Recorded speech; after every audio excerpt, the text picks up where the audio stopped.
say roughly 90% or 88%, um, white people are committing crimes against each other at 84 to 85%. It's almost neck and neck. But if you really want to go ahead and get the numbers, the truth about it is being that there's more white people in majority on this in the United States than there are black people, that means that white people commit more white on white crime than black people do. But they never go ahead and sensationalize that. They only Okay. go ahead and talk about black people because they want to hyper focus and make us look like the new N word, which is thugs, or, whatever it is that they want to do. So we get the brunt of these statistics that really don't exist for any other culture, yet they're on par for each culture. Hispanic on Hispanic crime, white on white crime, Indian on Indian crime. But they never say that because Okay. those cultures fall in line with them. It's the black people that they want to sensationalize. So we're going to talk about black on black crime as if it's a nuance and it doesn't exist for any other culture. Okay. 2 reasons. What you got, sir? Man, I Dan, like you what back these on? brothers had to say, man. DJ Deep and 1804, everything y'all said was spot on, man. So y'all doing the work for me tonight. I ain't got to say too much. Y'all pretty much took the words out of my mouth.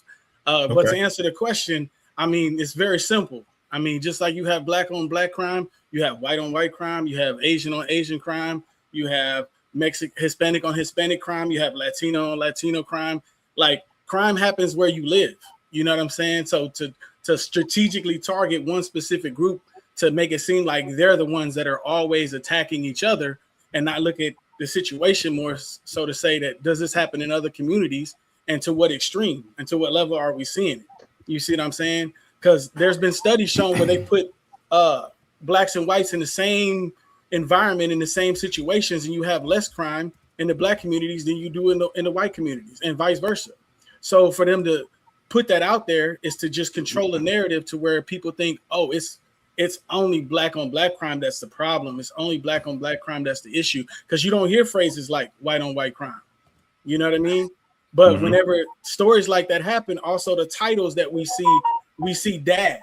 When they're talking about a white person, they frame him as, who he is and build character, and then they villainize, a black person to call him a thug or a criminal, or they'll try to bring up something about his history or something about his past to try to say he deserved to be in these types of situations, or he put himself in these types of situations, where we see the reverse when we have mass shootings and we have, white people doing, heinous crimes and killing people and all of this stuff. It's not put in the same light when it's put in the media.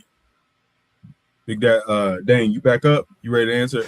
Man, look, you sound like Miss Deidre asking me that question freshly. Come on now, don't do that. It's too early. Asking me if I'm back up. Hey, that's an after midnight statement. Man, I eat all the oysters I can. Some of the Good Lord. We went the whole panel with no gayness, then Dane shows up and he's immediately inserted it. Dane, please explain your I'm talking about my relationship with my wife. How's that gay? Anyway. You didn't want to answer that, did you? This is a good time to let the panel know that I'm a visual person. What you say, I see, and I don't want to see everything. We don't want to see that, though. All right, go into a little bit of detail, Dane, on your answer. For the auditory people. I'm just saying. This is a very complex issue. So to say like black on black crime, a false narrative to create stereotypes, no. Like the question of why don't we ever hear about white on white crime? Well, it's very simple. By and large, white people don't see themselves as having some sort of an ethnic Gnosticism where we know things because we're white, or we're joined together mentally because we're white. We typically don't see ourselves as that sort of connection. So when a white person commits crime, it's like, oh, that's just some criminal. We need to condemn him, punish him, whatever. And then white people don't typically turn around and try to say, well, we're being persecuted by someone who kills a white person or robs a white person or whatever. I mean, those things do come up, like with the Carmelo Anthony situation, but those are rare. So what happens is socially, there's a lot that's in the news and such about black people being killed by non-black people. So then as a response, for instance, during the George Floyd era, it was like all of these black people are being killed by police officers. Well, then the response, the reaction to that is, well, let's go to Detroit and Chicago and look at how many black people are being killed by black people. Other races are not bringing up black on black crime in order to stereotype blacks as violent against one another. It's a response to an accusation that there are other races that are preying on black people. And that response is, well, yeah, there's been black people killed by police. There's been white people killed by police, for example. But what about the hundreds or thousands or whatever that are killed by black people?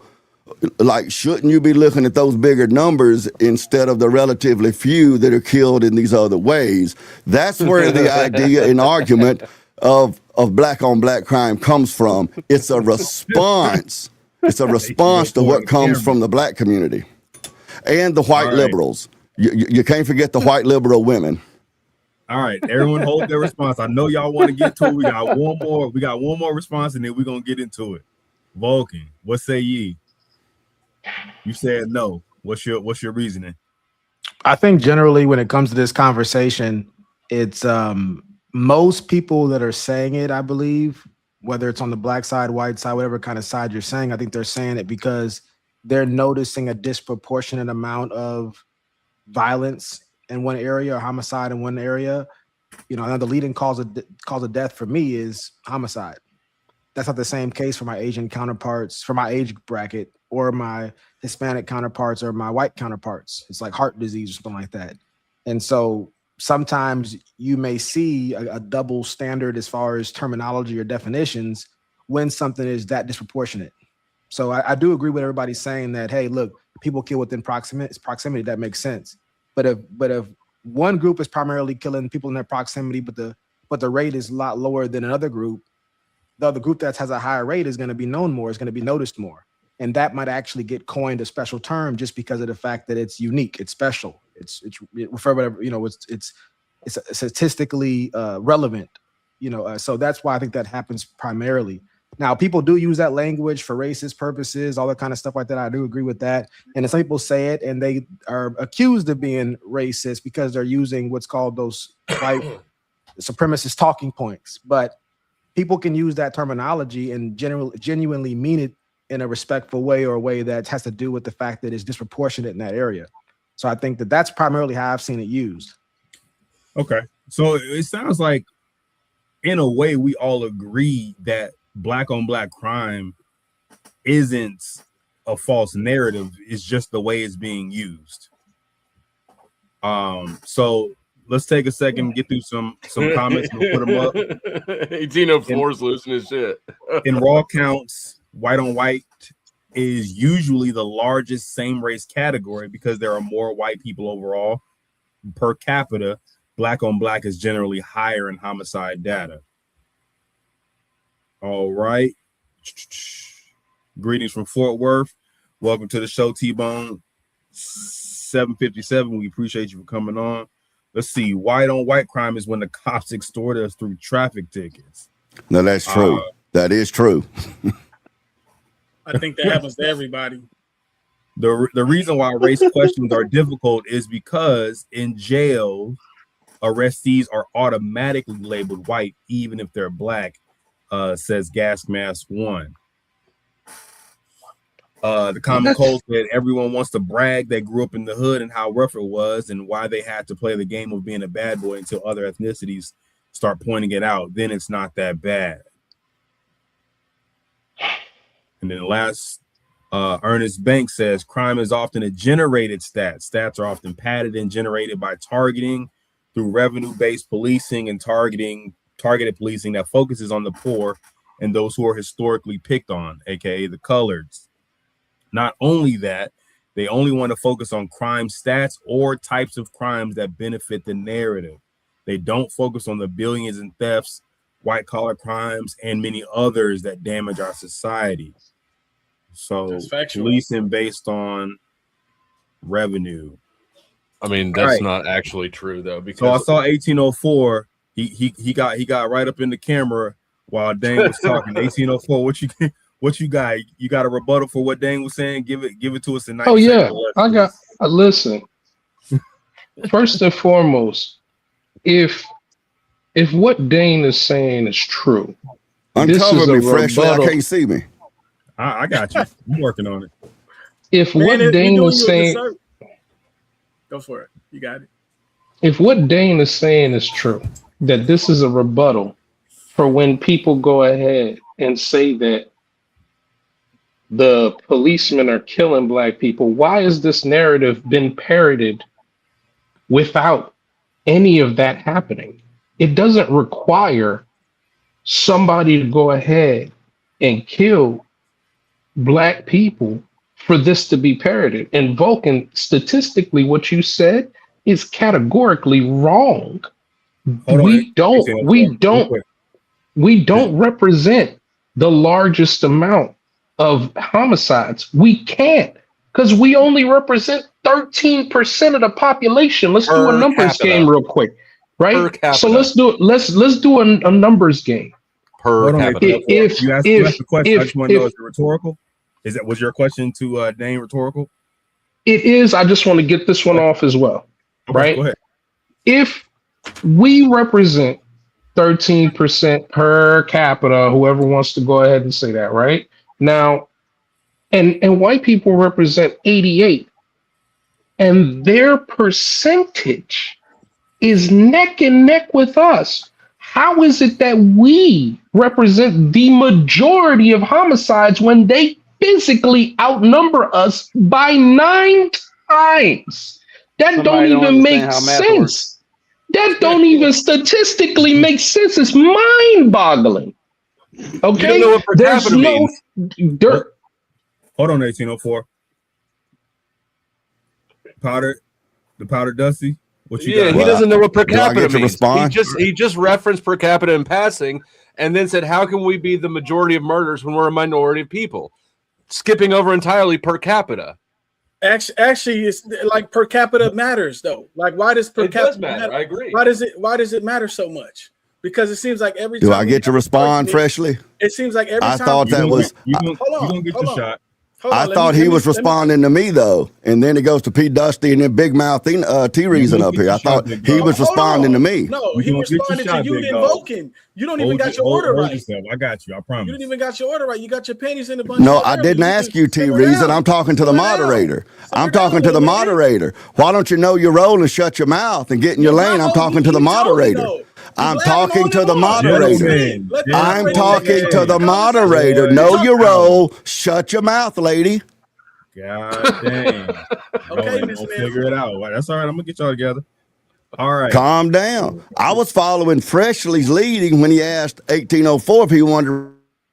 All right. So I'm gonna give Dane a chance to respond to what 1804 said. Dane, leave T Reason alone. T Reason, y'all can spar later on. We asking actual questions right now.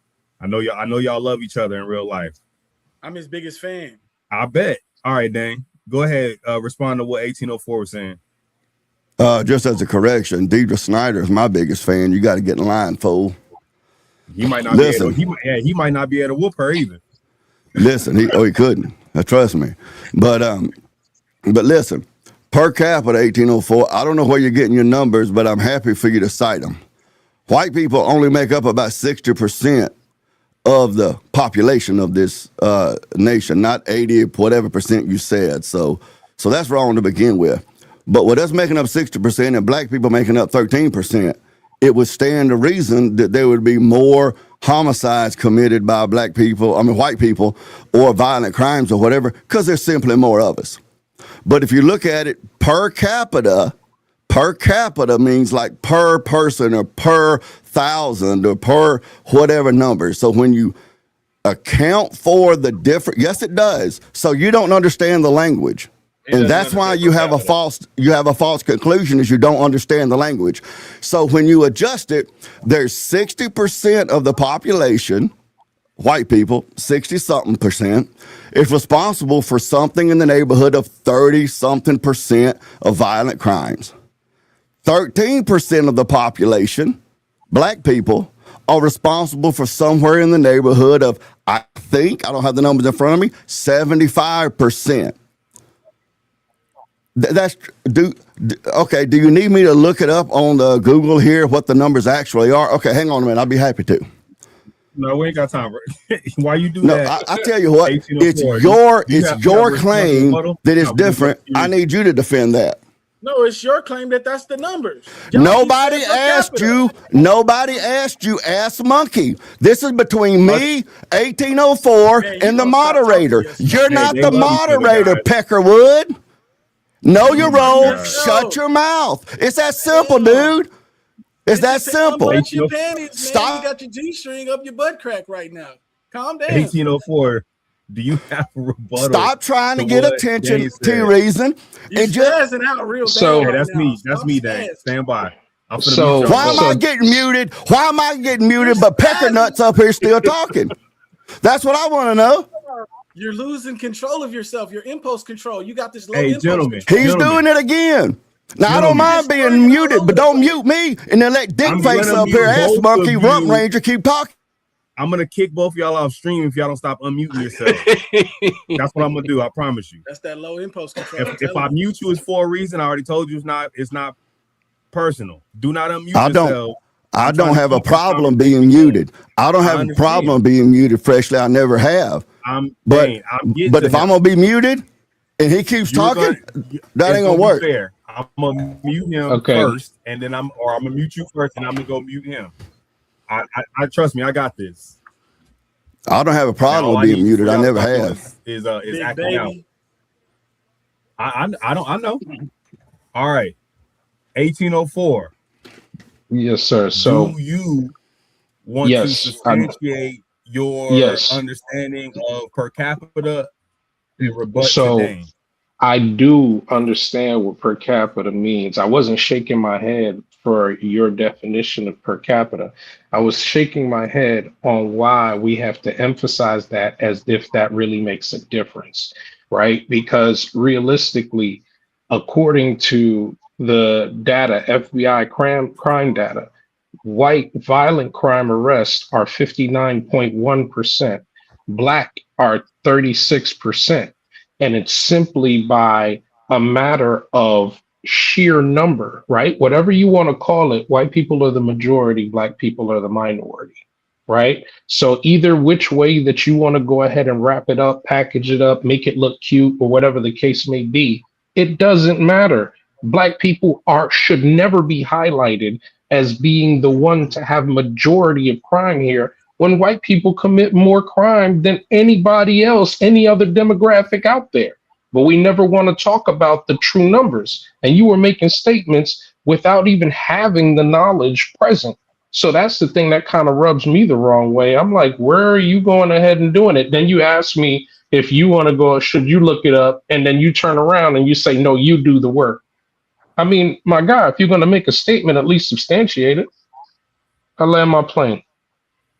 Appreciate you, sir, for your concise. Does anyone have a rebuttal for 1804 said? I do. All right, stand by. 1804. Let me get some other folks here. I can't let you. Hold on, Dan. We got 4 or 5 other people on this. I want to make sure everybody get a chance. Vulcan, you got something? I guess I do and I don't. I do want to address what he said, but at the same time, I know we got a lot of people to go through here. But I guess I'll just say, if I remember correctly, 1804, your point to me was that I guess my numbers were off. So I just want to make sure, I guess I want to explain it like this for the audience, and not saying you don't understand the 1804, but just so the audience can follow the conversation. Because right now we're having like, I guess, how do we look at statistics conversation kind of a thing. And I look at it like people who have been in, high management, director, own their own business. When you're looking at certain things, you're not just looking at whole numbers or raw numbers. So for instance, if I have 3 Ross stores, and one is 3 times the size, one's twice the size, and one's just a normal size of a Ross store. And I'm noticing, obviously, if the 3 times size Ross store has 100% more shrink than the first one, I'm gonna note they're gonna have a higher number, obviously. But the thing is that if they have 100% times more, but that still is less than what they have compared to that first store that's 3 times smaller than it.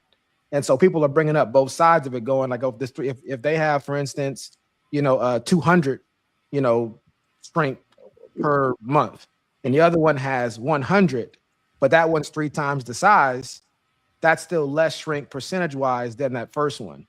And so people are looking at both of them. So you'd wonder, why does this smallest store out of the 3 have more shrink per capita than than that third one? Even though that third one should have 3 times the shrink.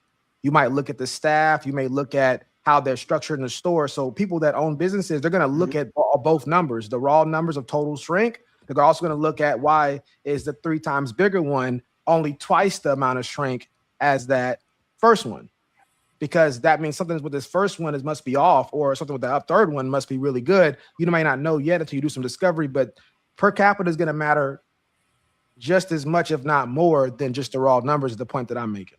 Okay, DJ Too Deep, you got anything on that? Is everybody on the panel from Houston, or are two from different areas? Absolutely not. Yeah, we got a pretty nation. I try to stay out of Texas because I'm fat enough, and everything in Texas is bigger, is what I hear. So I don't want to get any bigger. Your big ass down here. Oh, okay. In Houston, we have looking for you.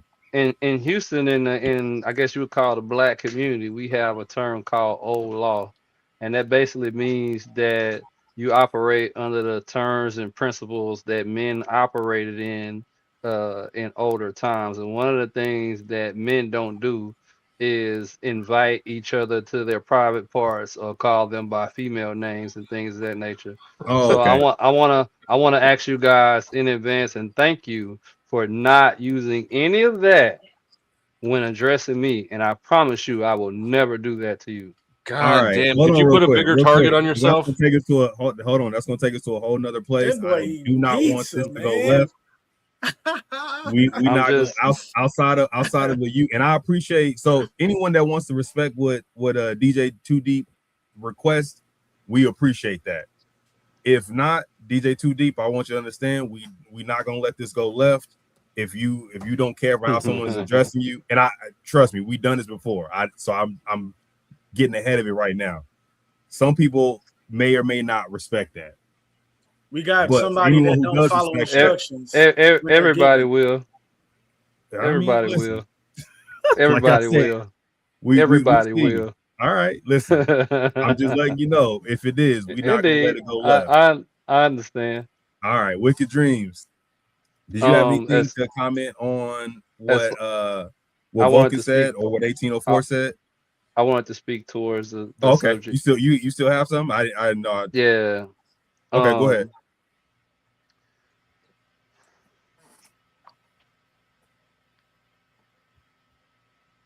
Go ahead, DJ 2D.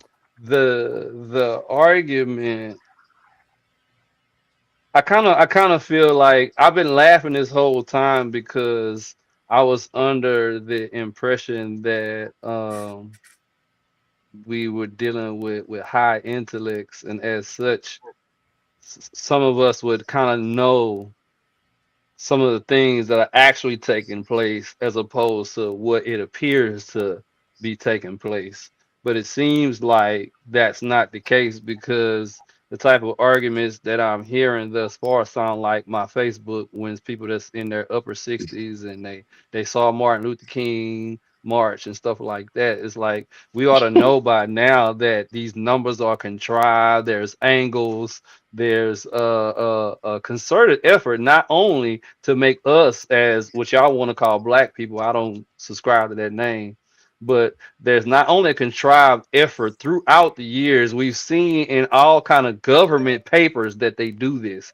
Even outside of that, we also know that there's a contrived effort to keep the groups that are represented on this call going against each other. And that's exactly what's happening, which is the opposite of what my name represents, which means to disintegrate evil, educate people. I thought that everybody on here was of that, and by nature we should all be kind of seeing the same thing, because it's painfully obvious to anybody that's using logic.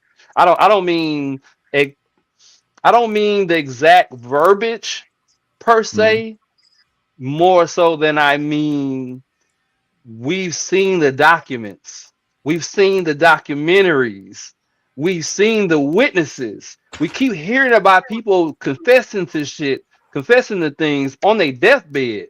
What more do we need to see for somebody to, with a logical mind, to see that a lot of what's taking place is contrived? It's not to say it comes from out of thin air, but to make it look like it's just like like we all coming outside ready to kill each other. Like, I've been living in the hood my whole life. That's just not the case. All right, I'm gonna go Wicked. I'm gonna I'm gonna land go my Powder plane. Dusty. I'm gonna drop down to King David, and then I'm gonna get back to Dane, and then we're gonna go from there. Wicked, you have anything to comment on that? Any rebuttals? Yeah, there's a few things. All right. First, I definitely appreciate the point of view from you, Deep. I definitely think that's informative a little bit, but I believe that you're going to come from a theist point of view, where this question is a more of a secular question because not everybody has a theist mindset. So I think you need to think a little bit more broader about the way the question is being asked, because most people, when they react to this, they're not thinking from a theist mindset. They're not coming from a biblical background. So it's kind of hard to debate a biblical point against somebody who not comes from that background and has a different point of view. I definitely see where all the points are coming from. That's why I was kind of iffy on the whether it's false or should be used. But being that there is truth inside of some of it, that's why I find it to being false. Now, the way it's being used, I believe every one of you are right when you're saying it's used the wrong way. It shouldn't be used like this, because at the end of the day, everybody's doing everything. But in my opinion, I think that the reason that it's being brought out is possibly because Black culture actually emphasizes and promotes violence compared to other cultures. So I think that could be a point of view of why it's brought out. Okay. Thank you, sir. P. Dusty, you got anything on that? Yeah, I just mostly want to know how DJ Too Deep can have an opinion on something that he doesn't believe exists, but still nevertheless have a strong position on it when it doesn't exist. I think he's giving into the conversation. He's representing what we're representing, even if he doesn't believe in it. He's speaking. If I stay one of these positions has to give way. You do believe in it, or you don't have a strong position on it. You can have a conversation about unicorns, whether you know or acknowledge unicorns exist or not. You can still calm down with that rhetoric. Exactly. So first, so which one of these is the unicorn? Is race the unicorn, or is the black on black violence the unicorn? Both. So what you're saying, you're agreeing with me. You're saying that one of these things is make-believe. In order for me to even be a part of this conversation, I have to kind of meet you guys where you're at, so to speak. So otherwise, I wouldn't be able to be a part of the conversation at all. Okay. So that kind of answers your question. It's like if y'all call oranges breasts, and I keep saying orange, and nobody knows what I'm talking about, I gotta start saying breasts, or nobody in the group is gonna know what I'm talking about.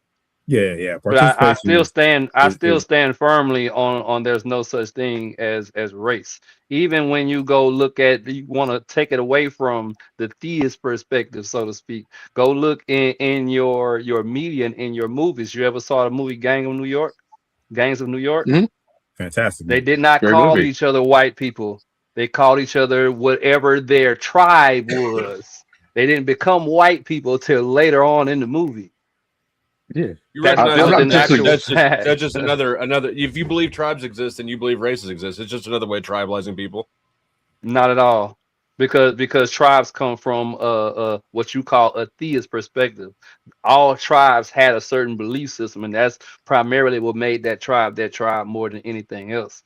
And then all the other stuff like the region and this and that just became details. All right, real quick. King David Wilson, he's a little late on. We got him on. We love having King David on. I'm gonna pop the question back up here for you. Give me something in 90 seconds or less, and then I'm gonna hit Dane, and then we're gonna move on. All right, what you got, King David? Is black on black crime a false narrative to create stereotypes against the black community? We got a pretty split panel, but we got some good dissertation going on here. It's black on black crime, a false narrative. Keep it up. To create stereotypes against the black community. That's a good one. I think that all races commit most crime. From what I've seen, all races commit most crimes against their own race, or black. I mean, if you're black or if you're white. So I think one is more harped on, but from what I've seen, is white people often are around other white people and commit crimes against white people. Black people are around black people, and you commit the crime against the people you're around. And so it's my understanding. I think one gets more attention than the other ones. But people tend to do crimes against the people they're around. They tend not to go out of their area to do these crimes to people who are in their area. All right, Dan. I know you've been chomping at the bits. I appreciate your patience. Come on now. What you got? No, I'm not chomping at the bits. I've been over here complaining to my chat over here. But anyway, I do agree with DJ Too Deep there that I actually believe that race is a complete social construct, but because of the language, I mean, you have to speak the language other people speak. So you'll hear me refer to white people sometimes. I know that you and Vulcan both freshly have heard me refer to white people, and you've also heard me say that I don't believe white people exist. You know, the Germans, English, Scotch, Irish, and all manner of crazy people. So, but to have the conversation, I've referred to them as white people. That doesn't negate. So I get what you're saying, Too Deep over there. However, I think that it's important to point out what per capita actually is here. So according to Google here, 13.6% of the U.S. population are black people.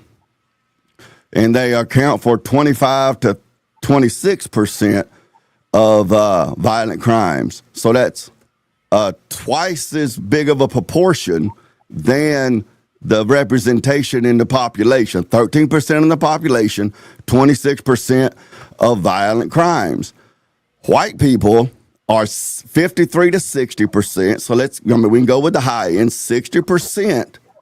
If that followed the same model of 13 and 26 with black people, then 60% white people making up of the population would be responsible for 120% of violent crimes, which is not the case. 60% of the population is responsible for somewhere in the neighborhood of 30% of violent crimes. That's just the FBI numbers here that I looked up on Google. Now, that is not to try to say that black people are violent race. If you don't believe me, go to Big Daddy Pod, subscribe, like, and share. Go to Big Daddy Pod, and you'll see videos. You'll see videos where I broke that down for my white nationalist friends, of which I am not one, who have tried to say that means black people are more violent. I said, no. If you work the numbers, that works out to about 1 to 2% of the black population are in prison right now for violent crimes. Now, that's higher than white people, granted. However, that means that when you walk through Walmart, 1 to 2 out of every 100 black people you walk by in Walmart are statistically violent. But you don't notice the 99 black people you walk past because they minding their own business. So that doesn't mean that the black race is a violent race. It just means that in the USA, that they have a higher per capita occurrence of violent crimes in the United States. Now, why is that? A whole bunch of reasons that are not related to race. Fatherlessness homes, poverty, lack of education, those sorts of things play into that other than race. But to say that just because white people in the sheer numbers, like 1804 said, make up more violent criminals, that doesn't address the question of the per capita question of violent crime. Now, what King David Wilson over here said about, it's harped on It's not harped on. Like I said in the last time I was able to present some sort of an argument, the only time that anybody really talks about black on black crime is in response to someone bringing up some other race on black crime, like policemen killing black people, a white person killing black people, and then it's presented falsely like black people are being hunted by these other races. So someone will say in response, what about all of these other black people that are killed by other black people? That's when that's brought up. I've never heard anybody just out of the blue say, what are we going to do about black on black crime? It's in response to a claim or an argument. So I yield the floor. All right. I have some questions. Whenever we get a chance, I know you I have said some my name. questions. What's that? Say again. Hold on. King David, go ahead.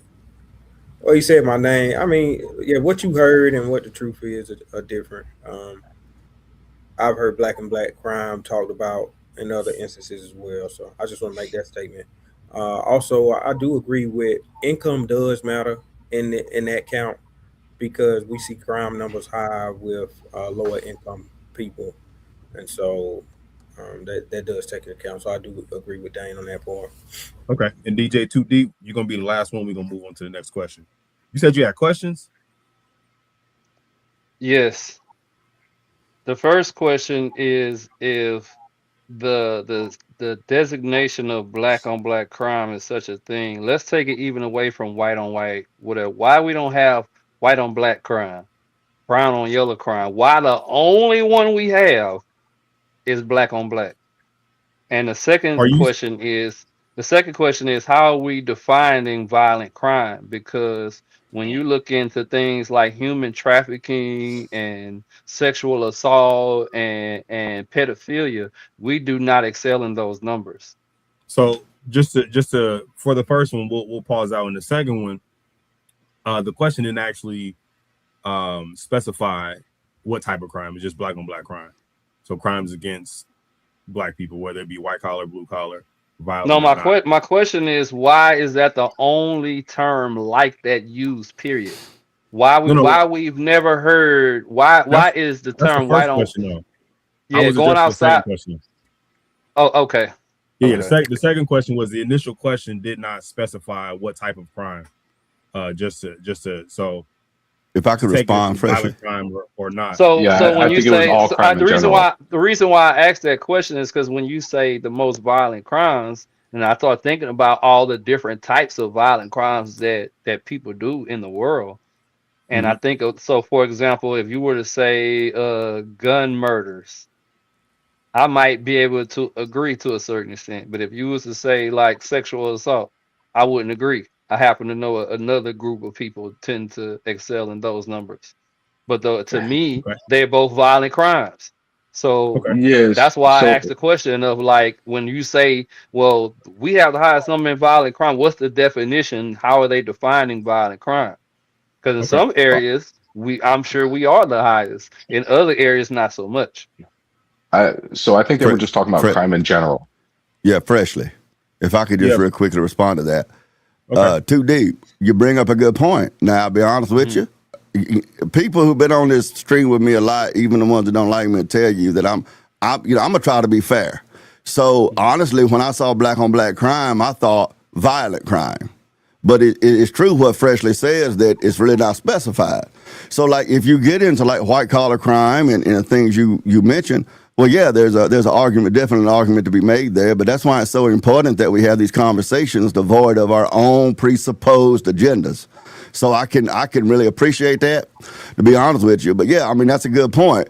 But why is it we don't, to answer your question, why is it we don't hear about, yellow on white crime or yellow on black crime or white on black, whatever. It's like this. Years ago, when the Obergefell LBGT marriage stuff was in court, it was a big thing. And like a wife of a pastor that I was going to a church at the time, she was real progressive, and she said, "Why that sin? Why homosexuality? Why that sin? What about gluttony and adultery and stuff like that?" Which is a valid question. But his response to her was, because the LBGT is coming to the church telling them that they need to teach and preach differently, because to preach one man, one woman for life is hateful. They're coming to the church, knocking on the door saying, y'all need to do X. So as a response, the church is saying homosexuality is a sexual sin. It's kind of the same model. Again, why we hear about black on black crime, it ends up being a response to things that are said in the media and in society, when people claim that black people are somehow or another being hunted or whatever by people of other races. Then the response then is, well, what about Detroit, Chicago? For instance, if I see my next door neighbor's house getting broken into, and I look over there and I say like, hey, there's a white dude climbing in the window. Hey, 911, there's some redneck climbing in Charles's window, man. Y'all need to get here before I shoot somebody. It's going to be like that. I'm not going to care if he's red, white, yellow, green, blue, indigo, whatever. Or if the police show up and they knock on my door, hey, your next door neighbor's house was broken into this afternoon. Did you see anything? If I saw something, I'm going to have already called them. But even if I just saw a strange vehicle pull in his driveway, I'm going to say, man, I saw a blue Chevy pull in his driveway about 2 o'clock. I mean, it looked like about a 98 model. That's all I saw. I'm going to tell, because within the white community, snitches get stitches doesn't exist. You see, but within other, like the black community, when it comes to that crime, it's a different mindset. It doesn't exist there either. That shit's stated. That's a lie. But okay, Dustin. You ever heard of the There's mob? a difference between street rules and mob. Mob ties have street rules too. Like, anybody living a gangster life do not live by pedestrian. I find it interesting that civilians don't live by this that issue. So it's different. Criminals don't live by that either. If you go to prison, anybody who's been in prison, there's snitches fucking everywhere. Yeah, we got to move on. That's the gangster rule. We could definitely revisit this question. I'm gonna move on to the next question. I find it interesting that 2 Caucasians was debating whether or not that's a legitimate thing or not in the black community. That was interesting. Well, I mean, that's do you think that about the criminal community? First of all, I'm not a Caucasian. So hold on. I'm not Does a that mean we Caucasian. can't have an opinion because we're not That's a thing? number one. Number two. I guess that some people think that a white guy like me has very little to no involvement in the black community with black people. I guess that's the stereotype. You spoke about one thing, and they're responding to the one thing you said about the white community. If you have a specification, you said it doesn't exist in the white community, and it definitely does in certain cultures and certain subcultures. Oh, there's a very small minority of criminal shit. But I'm talking about gangster life is gangster life, no matter what color. It don't matter where. How do you know? White gangsters. How do you know? How you don't know? Your involvement with black people. Your involvement with black people is exclusive. How do you know? Your involvement with black people is exclusive, right? So because you know, okay, then so then don't ask how do you know, because nobody's questioning you. You're telling me what goes on in the white community. I'm asking you how you know what goes on in the black community. Well, it sounds like you giving anecdotal information. They were just debating about what's going on in the I'm asking you to defend your claim. Your claim is that in the white community that happens too. I said a very small minority. You're claiming that it's more than that. You hit it on the head when you said that there was a disproportionate amount of misinformation. And I think that when Dane represented his information, that was some of that information that he was representing as well. And that's why I was shaking my head. But I'm gonna leave it alone. I don't really care why you're shaking your head. I'm asking you to defend your claim. I didn't care that you cared that I shake my head or not. I said what I said. But I don't care that you care that I.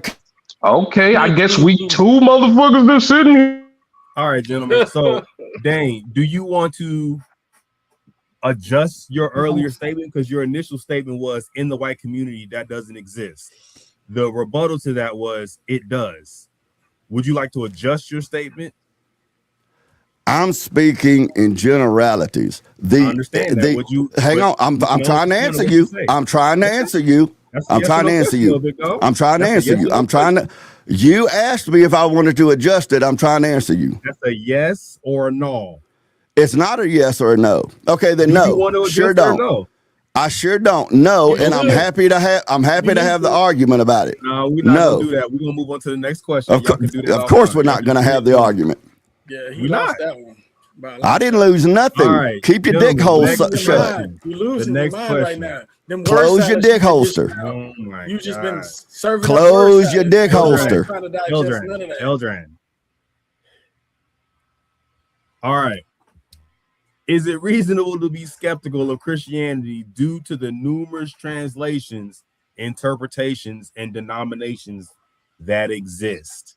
Again, just like the first time, we're going to go around the room. I'm going to get the yays or nays first, and then we'll come back around and we'll get your whys. All right, Wicked Dreams. Is it reasonable to be skeptical, of Christianity due to the numerous translations, interpretations, and denominations in existence? Having a stroke. This is just a yes/no answer, right? Yeah, for right now, we're gonna go back around. Is it reasonable to be skeptical about it? Yeah. Yes. Okay. All right, King David. What say you? For the unlearned man, yes. Okay, we got a yes. All right, Dane. Yay or nay? Is it reasonable? No. Not reasonable. Unless you're stupid. Okay. All right. The Powder Dusty. Is that a Pope Dusty? Pope Dusty. Yeah, you gotta. Hey, listen, you gotta change the name under there. Okay, my bad. Yes, it is definitely reasonable. Did you say yes or no? I'm sorry, I didn't hear you. Yes, it's reasonable. Okay. DJ 2 Deep. Reasonable? Yes or no? Yes. Okay. How about you, 1804?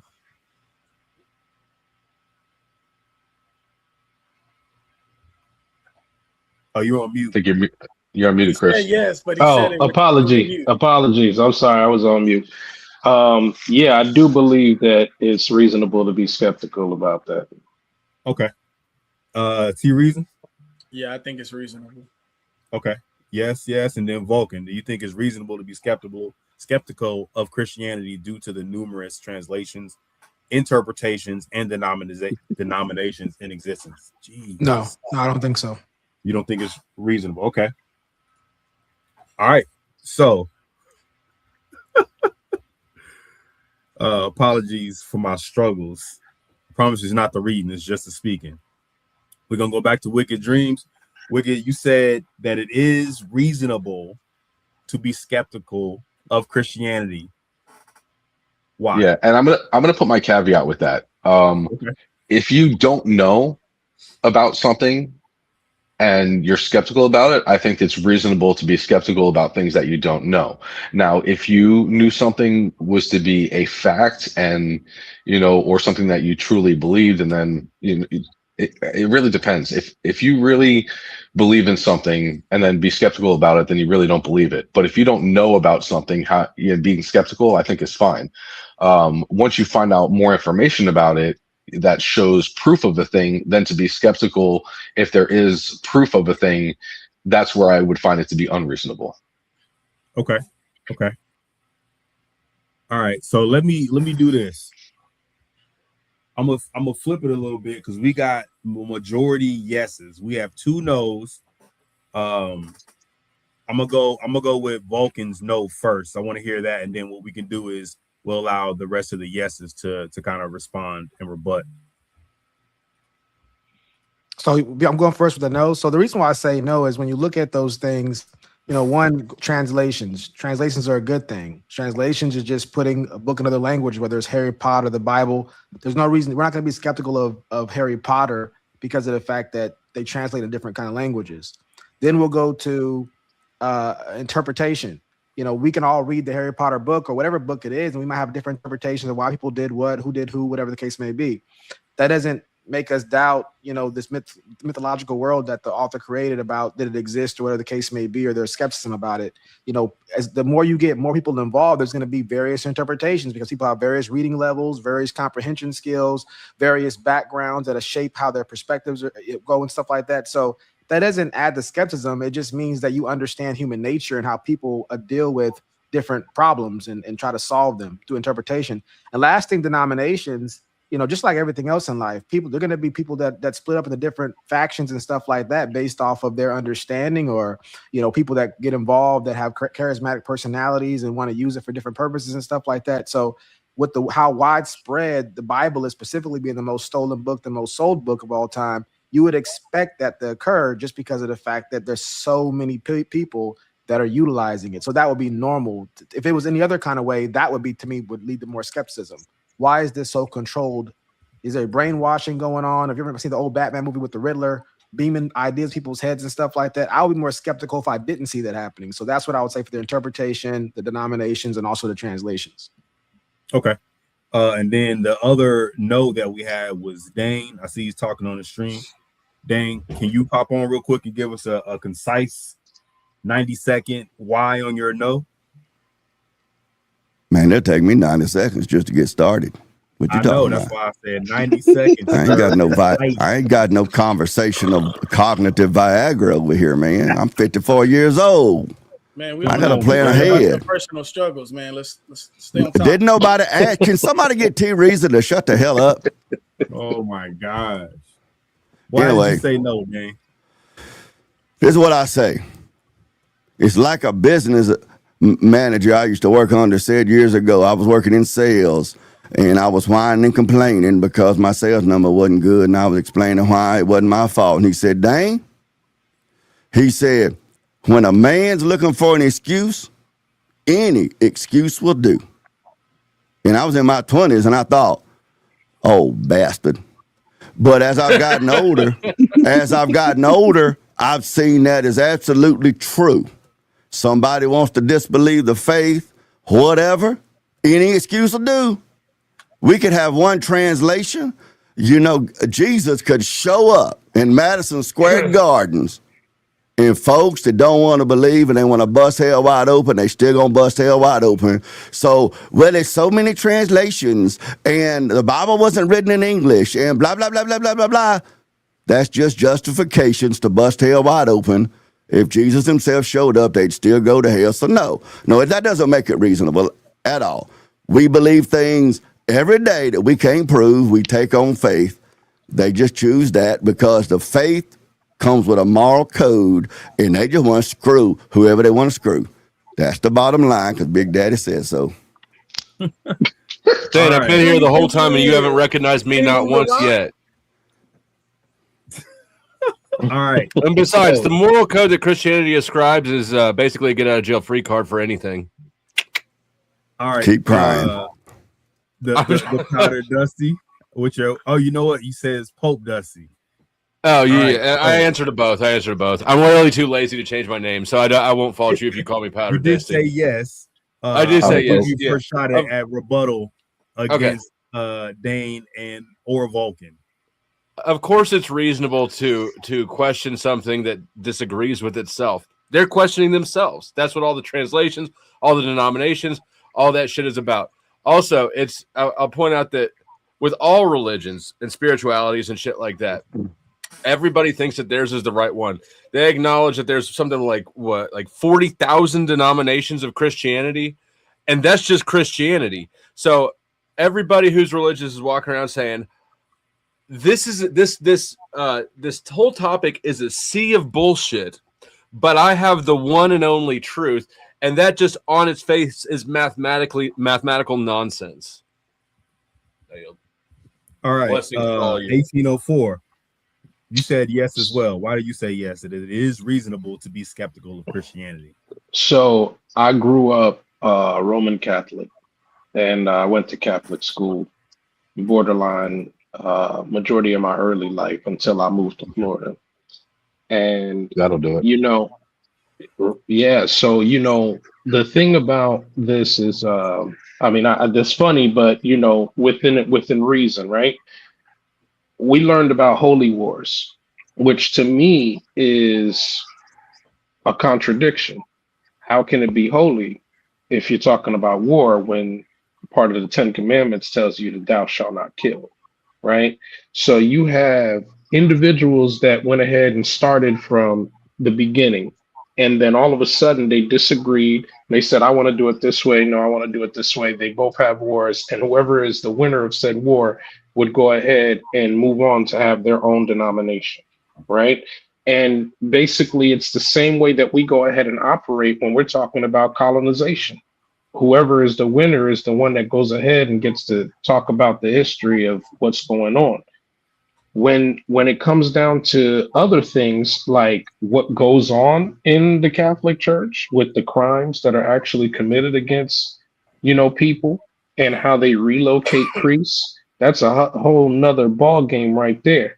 And the Vatican itself even said that if they were to go ahead and open up the vault of what they had and anybody discovered what it is, it would undo Christianity in its entirety. So there's a lot that's going on with answers that haven't been given to people, especially when you go ahead and question. Whenever you go and question the church, a lot of times they don't like to answer those questions. They'll just ostracize you, right? It's not there for them to go ahead and have to explain to you, we are who we are, and that's it. And you could either take it or leave it, and you could go. It's Okay. only as of recent that they started accepting people with, homosexuality and things of that nature. But prior to that, until they started getting all of the bad type of press and publicity, now you see the Pope is more progressive and they're allowing things like this, and it's been opened up, and it's almost like it's a weird little space there. There's more to it, but I'm gonna land my plane to let it rotate. Okay, appreciate you, 1804. Okay, let's go King David. The champ is here. Hey, what's up, y'all? So man, I'm so glad to be here with everybody today. Thank y'all for joining. I believe that skepticism is a part of being a Christian. I believe that Christ, even in his walk, welcomed it. And so I say that because this is a thought that I just had in the past 24 hours that was brought to me. And it was that all the disciples were carefully chosen. You got people like Philip, he had the type of faith who he could translate and transport from one place to another and not freak out about it. But when you think about Thomas, I believe Thomas was chosen in particular because there are a lot of people in the faith who have questions and are skeptics. But there is a place in the kingdom for skeptics. Why? Because seek and you will find. And so I think it is encouraged for people to be skeptical so that they might find the answer to the question, so they might have an answer for their faith. And so I don't think there's nothing wrong with being skeptical. And I think it's okay to be skeptical about anything, including these things, so that you might find the answer. And that's why I say for the unlearned, yes. Until you learn, like Wicked Dream said, once you learn, then it's like, oh, there is an answer to those things. But yeah, so that's why I say yes to Okay. It's okay to be I would think people would be skeptics. Okay. DJ Too Deep. Thank you, King David. DJ Too Deep. You also said yes, that it makes sense to be skeptical of Christianity. Why did you say that? I can answer that with a couple of things. First off, the Lutheran Church was made in 1517. The Baptist Church was made in 1609. The Methodist Church was made in 1738. The Catholic Church was made in 33. The Anglican Church was made in 1534. That's one of the reasons. All of the people whose names, the people that made, they were all Masons. Every last one of them. The letter J was invented in 1524. If the Savior's name, how can the Savior's name be Jesus if the letter that starts with his name wasn't made until 1524? Okay. Are you saying that you are skeptical, or you're saying why you I'm said it? telling you that this is why this is the reason to be skeptical. Okay. Jeremiah 30, I'm on the 3rd verse. For lo, the days come, saith the Lord, that I will bring again the captivity of my people. I will bring again the captivity of my people, Israel and Judah. Everywhere you look in the Bible, when it says who he's coming back for, he always says Israel and Judah. You don't see Christian nowhere. Okay. So yes, that's the reason why. That's a couple of the reasons why it makes sense to be skeptical. Okay. The actual whole Christian belief system is a facsimile of the original. It's one of the reasons why there's no such thing as black people, because if you call them black people, then they don't know they're Hebrews and don't know the Bible is about them. Okay. So Literally. we got a few yeses because you should be skeptical about any and everything, and then we got DJ Too Deep who's saying it sounds like you're saying be skeptical of Christianity because Christianity in its former. The reason why a lot of young people turn away from Christianity because they get to questions that they can't answer because Christianity has gaping holes in it, and even their pastors can't answer the question. That's why they get mad when they ask them instead of saying, you know what, I don't know the answer, but let me go find it. Because when you go find the answer, then you find out what does an egg and a rabbit have to do with the resurrection of the Savior. Okay. The reason you also said yes. Please explain why you said yes, that you should be skeptical of Christianity. First off, I want to thank everybody for their insight and everything that was said, because I have a lot of questions for a lot of things that 1804 said, DJ Too Deep said, and some of the other guys on the panel, because they posed a lot of questions and we have to wait our turn. So it's kind of hard for me to be able to respond to every single thing and kind of dive a little deeper in some of the things that they're bringing up, like Jesus' original name. But I think it's a logical thing. I think when you think about it just from a logical standpoint, when you ask that question, obviously, if you're of a sound mind and of a higher intelligence, you're going to say, well, this is something to consider. You're going to take that into consideration, all these different denominations, variations, all these different things, all these different versions is going to say, well, it's left up to human interpretation. So it's a normal process that you have, that you go down on your spiritual journey to find God and the creator. You know what I mean? And that's why reading the Bible is so important. It's so important to understand the text. And it's important that you have your own walk and your own journey. And you go down that and you find yourself it to be factual. You see what I mean? Because one of the comparisons was made to that of like a Harry Potter book. And I don't know if that can be a good example to use, because Harry Potter's fictional. The Bible is to be factual. It's almost to be written as historical text. So when you're looking at something like that, obviously you're going to want to scratch the surface a little bit and test it and see, is it in reality? How many prophecies in the Bible have come true? How many things have been written in the Bible that have been proven to be things that have taken place and occurred in reality? So when you can make that connection, when you go on your journey, then you understand that there's a lot of truth in the Bible. There's a lot of facts in the Bible, not opinions. Okay. But when you leave it up to a human error, that's the problem that a lot of people have when you have a logical mind, is humans make mistakes. God doesn't. And a lot of times when you're just now coming into knowing the Bible and knowing God, that can be a hard concept for you to grasp. And that's why I can understand why people like Powder Dusty in 1804 say Christianity can be refuted. But once they actually test it, they can see the durability of it. And there's a reason why it's one of the most printed, actually is the most printed book in existence. Okay. Well said, T Reasons. Well said. So you got a little bit of explanation about your yes and a quick rebuttal to 1804 and the Powder Dusty. I'm gonna go to Vulcan real quick. Vulcan, what say you have a rebuttal to anything that the panel said? Yeah, a lot's been said, but I do want to go back to what DJ Deep was mentioning. You know, he was talking about the well, I'm going to be careful which one I mentioned, because I'm assuming that's what he's going to focus on. So I'll just stick with the egg and the rabbit. Like, what does that have to do with people's skepticism from your perspective? To me, it seems irrelevant. So I'm just curious to you, like, why would that be skeptical? So when you're a little kid, right, and you're going to Easter and you're seeing these different things happen, and then you go ask the pastor, like a lot of us have asked at a young age, like, well, they say that, Jesus, who we all call Jesus, was crucified and then he rose 3 days later. And then I do the math and I say he was killed on Friday. What's 3 days after Friday? Monday.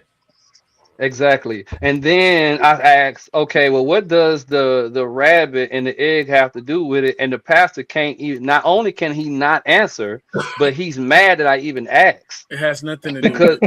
because here's the deal. And here's why that all matters, right? Because when you find out what the rabbit and the egg have to do with things, you find out that Easter came from Ishtar, a pagan god of fertility, and Easter was a pagan fertility festival, and all pagan belief systems believe that rabbits are examples of fertility. That's where the egg and the rabbit came from. Why is a pagan celebration inside of our church? And why does my pastor do not know that this is a pagan celebration? And even if I bring it to him and ask him about it, he gets mad that I even told him that. Yeah. Okay. So rather than saying, let me go look and see if you know what you're talking about. Hold on, DJ. So I appreciate you answering that question, but to me, I don't see the skepticism in that. If I go to somebody and ask them any question, if I ask my parents about why we use Aunt Jemima versus whatever else, and they don't know the answer, why would I be skeptical about it? Because one person doesn't have the answer. Because his job is to be the teacher. But that's not a pastor's job. A pastor's job is not to be the Bible answer man and know all things related to theology and every random philosophical quandary. That's then not who his is? job. Okay, what verse says that's his job? What verse says that's his job? That's not even the verse. Forget that. Who is then? God. That's it. I mean, everybody on this human earth, everybody that's on this earth, it just knows what they know, and everybody has different giftings and different skill sets. The prerequisite to be a pastor is not to be a know-it-all. You don't have to even be literate. So then, if I go find out on my own where the egg and the rabbit come from, and I bring it back to the pastor, DJ, let him finish the statement. I just want to make sure, and I want to hear what you have to say, DJ, because I definitely want to have that. I appreciate you having. Don't forget, I just want to make sure he got to land his plane first. Yeah, I appreciate you having this exchange with me, and I want to get deeper as far as Freshly will enable us to pause. But my point is saying this: I think that would be huge pause. Yeah, huge pause. That's like a 5-minute break. I would say we could just be irrational as people. To me, that's an issue with that kid or anybody who would go to somebody and you're skeptical because some random person, regardless of who they are in this world, can't answer your question. That to me, that would be a ridiculous reason to be skeptical. Because they're not a random person. If I go to the math teacher and ask the math teacher a math question, and not only can they not answer the question, but they get mad that I asked, that's a red flag. Hold on, real quick. Would that make you skeptical? Why, DJ Too Deep? Let me ask this question real quick. Why would that make you skeptical of math, as opposed to being skeptical of the teacher? Yes, exactly. Because I go to every math teacher and they respond the same. But if you go to every, hold on, Walker, real quick. Every denominational pastor that I have asked these questions to, two things: they never know the answer, and most of them, if I tell you I asked 100, 78% of them got offended, but I even asked the question. How many have you asked? Yeah, that also math is demonstrable. Different levels of experts. I've been asking to answer that question. I've been asking that question since I was 9 years old. Because here's the fun fact. How many of them have you asked? Here's the fun fact about me. I've been willingly going on altar calls since I was 9 years old. And I would go altar call. We do the whole process. The baptism, I asked to be baptized. I wasn't pushed or forced into it. I wanted to know. And then at some point there will become this disconnect.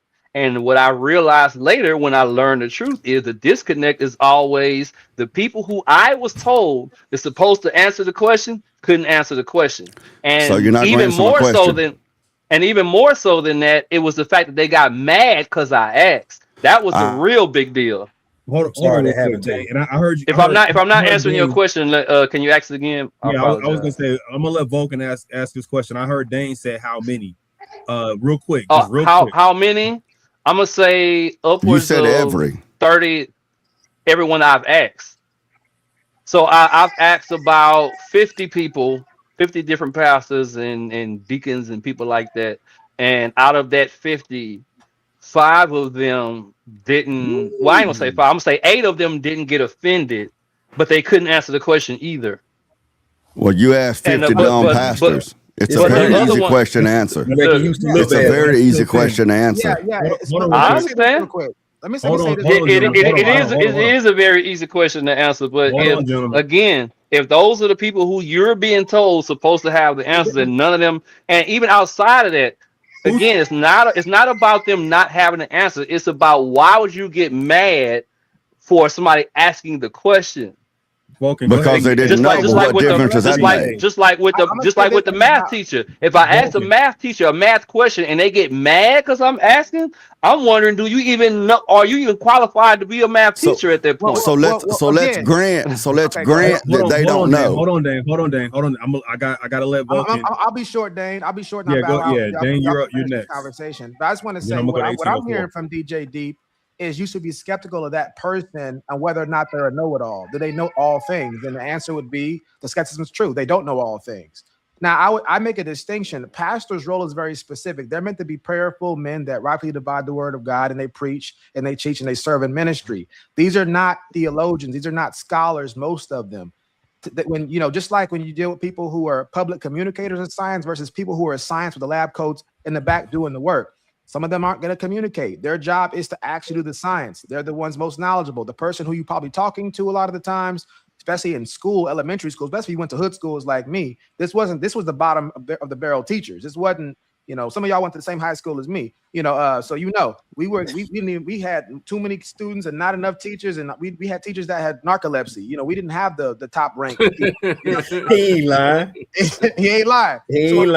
Here's if I go to a teacher, I go to a pastor, and I would have the same experience as you did, and Freshly will tell you that.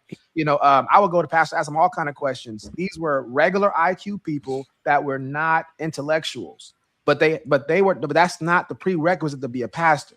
And so I think anybody who goes to them thinking they're going to be to answer all questions like a philosopher of theology, like a Dr. William Lane Craig or Dr. James White, then they're just in error. There's plenty of places you can go to, plenty of websites you can go to that can answer all those questions effortlessly. But these people are probably not pastors. They're probably people who actually public intellectuals or private intellectuals who do theology and philosophy for a living.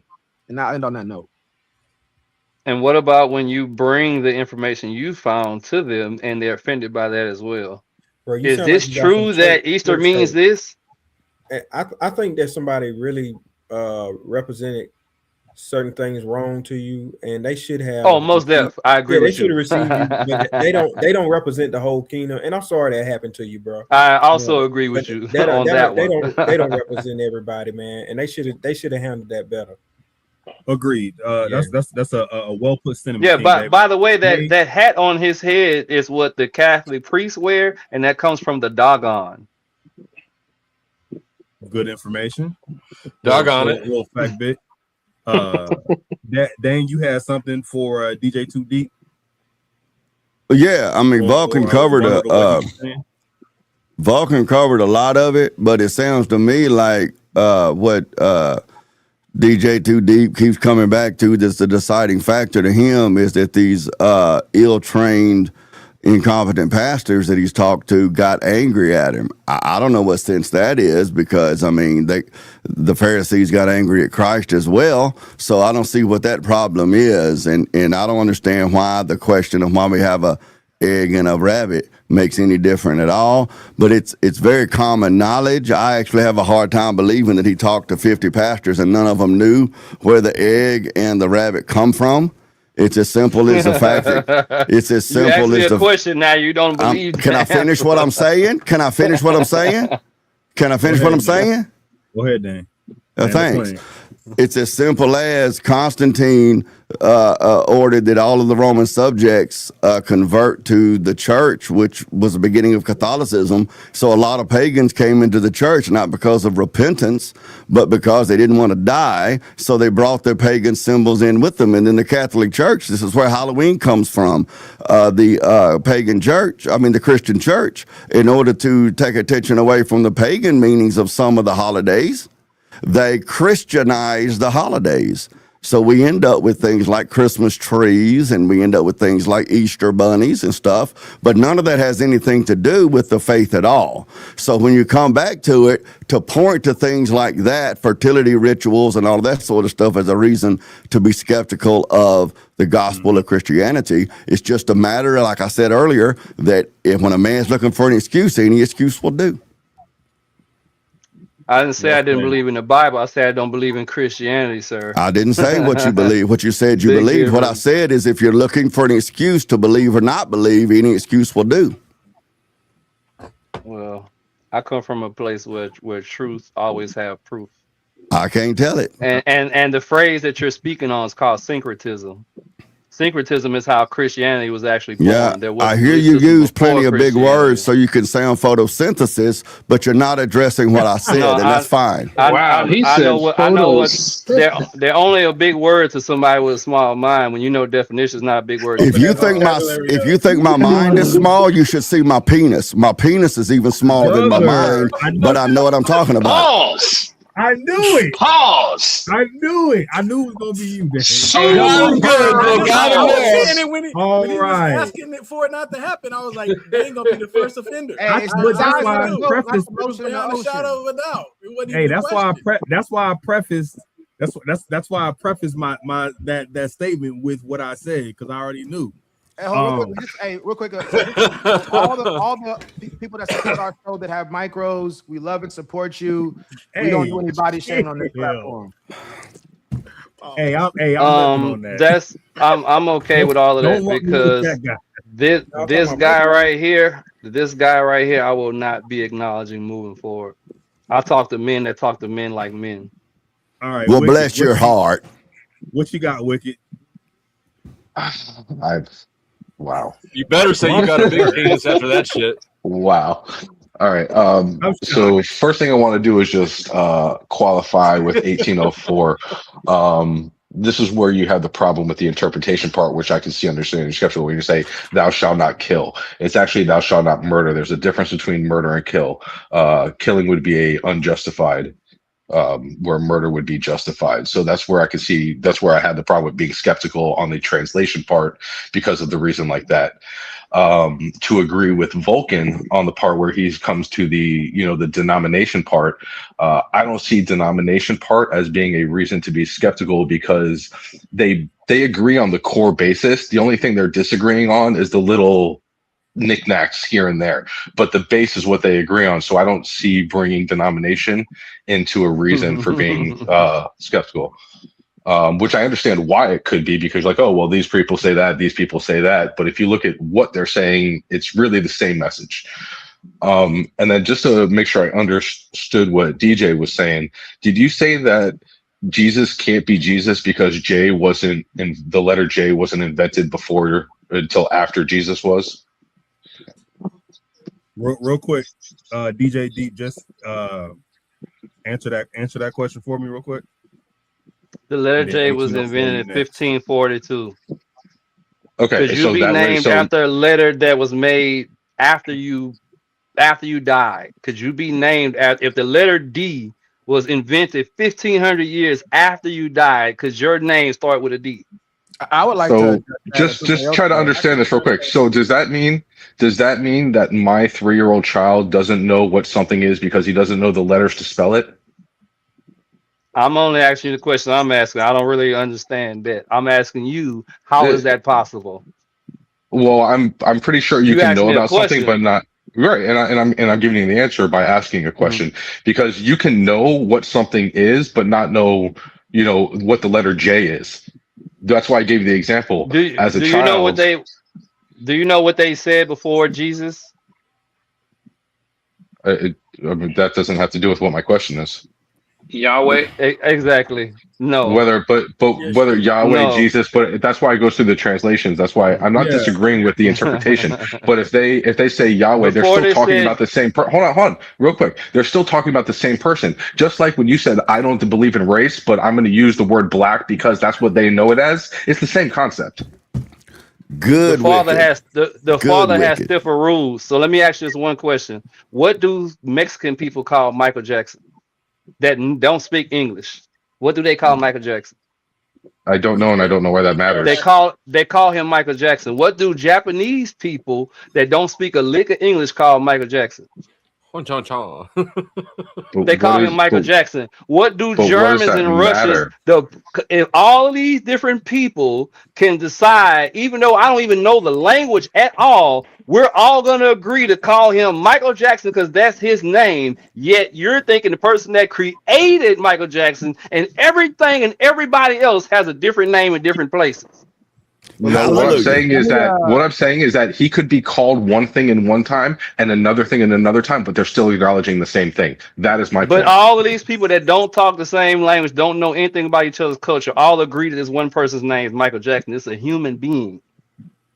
Okay, I can ask you But a the question. creator of the human being has different names in different places Okay, on the and name different topic, times. let me speak to what you just said. You said that Michael Jackson is the same across any country, right? So the first example you said was in Mexico. What would they say, Michael?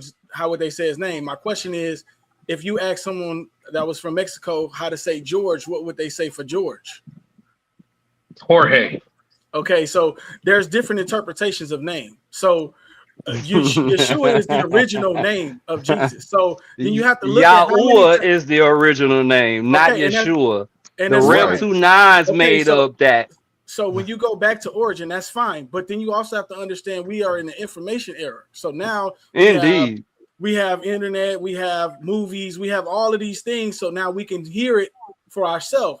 That the time this text was created, there was none of that. There was no cell phone, there was no typewriter, there was no printing press, there was none of this stuff.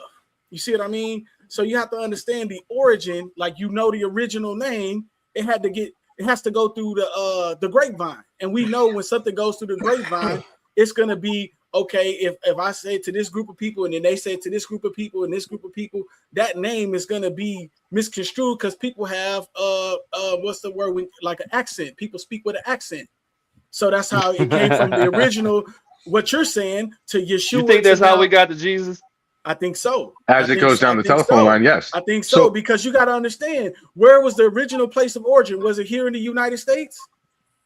Jesus comes from Isis. Isis is a Greek word.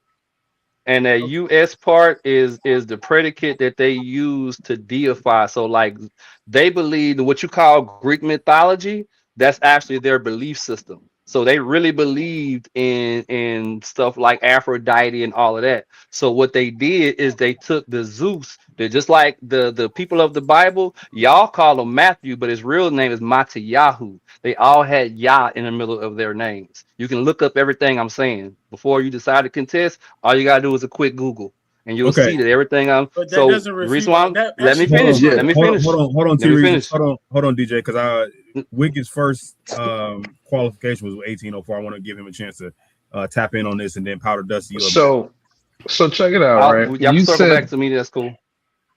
so. Okay. You said that there's a difference between "thou shalt not kill" and "thou shalt not murder." Now, Correct. do you realize that there's different versions of the Bible that all people go ahead and run into? I'm not disagreeing with that, but what I'm saying is from the So, original text it's thou shalt not murder, and then it got translated into so, thou shalt not kill. Okay. Yeah. Let so, 1804 land this plane. so at the end of the day, right? If you look at a lot of the versions, it's "thou shalt not kill," right? And then you got some versions over here, "thou shalt not murder." At the end of the day, it's going to be the same concept. Whether we go ahead and try to go through the semantics of it, it's you're not supposed to go ahead and take somebody's life. You are not It the depends. judgment. You are Well, you know there is that the only reason it depends is because these things get changed based upon what people want to do. You are not the person that passes judgment is the original concept. You don't go ahead and have the ability to judge and take somebody else's life. That's the overall No, but you have hierarchy. the right to defend yourself. If you were trying to kill me, I have every right to kill you back if it's in for my life. Now, if you were just walking down the street, I have no right to do anything to you. But if it is in self But defense, you have every right to do that that. this is the understanding of you're going to go ahead and protect yourself, right? But when they're talking about it, It tells you you can. It's automatically assumed that you know better than to go ahead and say, I'm upset with this dude, I'm gonna go and kill him, right? Now, if Correct. somebody's And that coming to person would take your not be life, you're following the gonna go. ethics. But regardless of the situation, whether we go ahead and break down semantics of it, you are not the Well, one that 1804, passes the real quick. judgment. Murder and kill.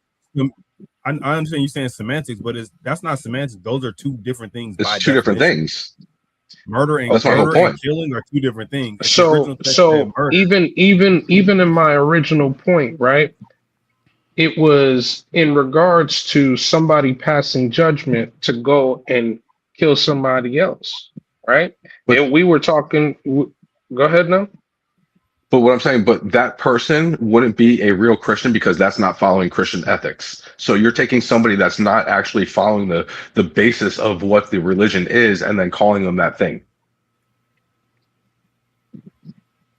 Be careful with the no true Scotsman fallacy there, Wicked. I get what you're saying, but to say that so what person's I'm not a saying real is- Christian, that's I'm just fallacious. saying. So what? Okay. So I see what you're saying there. But what I'm saying is, if somebody chose to just murder somebody and to actually just kill somebody for no reason, like they were walking down the street or they said something wrong, and that's not a defense, and that's not you defending yourself against like somebody who's actually trying to kill you. You know what I mean? They would just tell you, just walk away. That would be the actual thing preached, not to go kill them. That wouldn't be an actual teaching of the Bible. So I think the original point that I was making was in regards to I was equating the way that holy wars occurred versus how I equated them to colonization, right? This is the point that I was making initially when I was like, there's a contradiction in regards to that. So within that concept of things, okay, this is where I was going ahead and making reference, and I was hoping that we would understand. We're talking about, hey man, we're talking about the purest of the organic in the space holistically. You shouldn't go ahead and kill somebody, right? Not necessarily self-defense. We should have a religious mindset in which things wouldn't go ahead and get to a point where we're going ahead and thinking about having these types of wars. Do you understand what I'm saying? Yeah, I'm not disagreeing with that part. I think I missed the part where you were talking about in the context of the war part, because from my understanding, it was just, oh, well, how can you say don't kill and then you go kill? You know what I mean? So that's where I was getting the understanding from. Maybe I probably missed the war part. A bit of miscommunication in that. We clarified it. The powder dusty. I see you took off your Pope hat. I did. It gets hot in there. The flames of hell get hot in there. Oh, I'm sure it does. I'm certain it does. I'm certain. I don't have a lot to say on the topic. I find it intellectually dishonest, and I'm not religious, but it seems blasphemous to me when people say that that God created us, but you should, when it comes to religion, you should discount logic and your own experience and your own reason and your own skepticism when approaching this topic. It's the perfect shitstorm for somebody to get taken advantage of. And I find it hard to believe that so many people will run around the globe, not just Christians, also Christians, but also Muslims, like every religion I can think of, and they all treat intentional naivety and being able to be duped easily as a virtue. Yeah. Can I address just that real quick? Go ahead, Wilkie. So I want to say this, and I just want to see, because I think I do agree with the powder dusty, but I just want to make sure, see if we're on the same page on this. I think that skepticism is good, but I do think there are at least 3 categories. There's good reason to be skeptical, bad reason to be skeptical, and neutral reason to be skeptical. Is that fair? No, I think that skepticism. I think that if you have skepticism, it doesn't matter whether or not Vulcan or Dusty or anybody else thinks it's right or wrong. You have skepticism. That means you have a question that hasn't been answered. Therefore, in my mind, as long as it's sincere skepticism, there's nothing but good skepticism. So let me ask you this question then: if you got a man who goes, I think my wife's cheating on me because of the fact that whenever she gave me she made my food, she didn't give me the big piece of chicken. Now, the first part about it, right? When she said, he thinks I think my wife be cheating. If he stopped right there, I'm gonna ask why, right? I mean, because I agree with you. I don't think there's anything wrong with being skeptical. But once he gives his reason, I mean, I think you would say that's not really a good reason for that skepticism, right? Or yeah, no?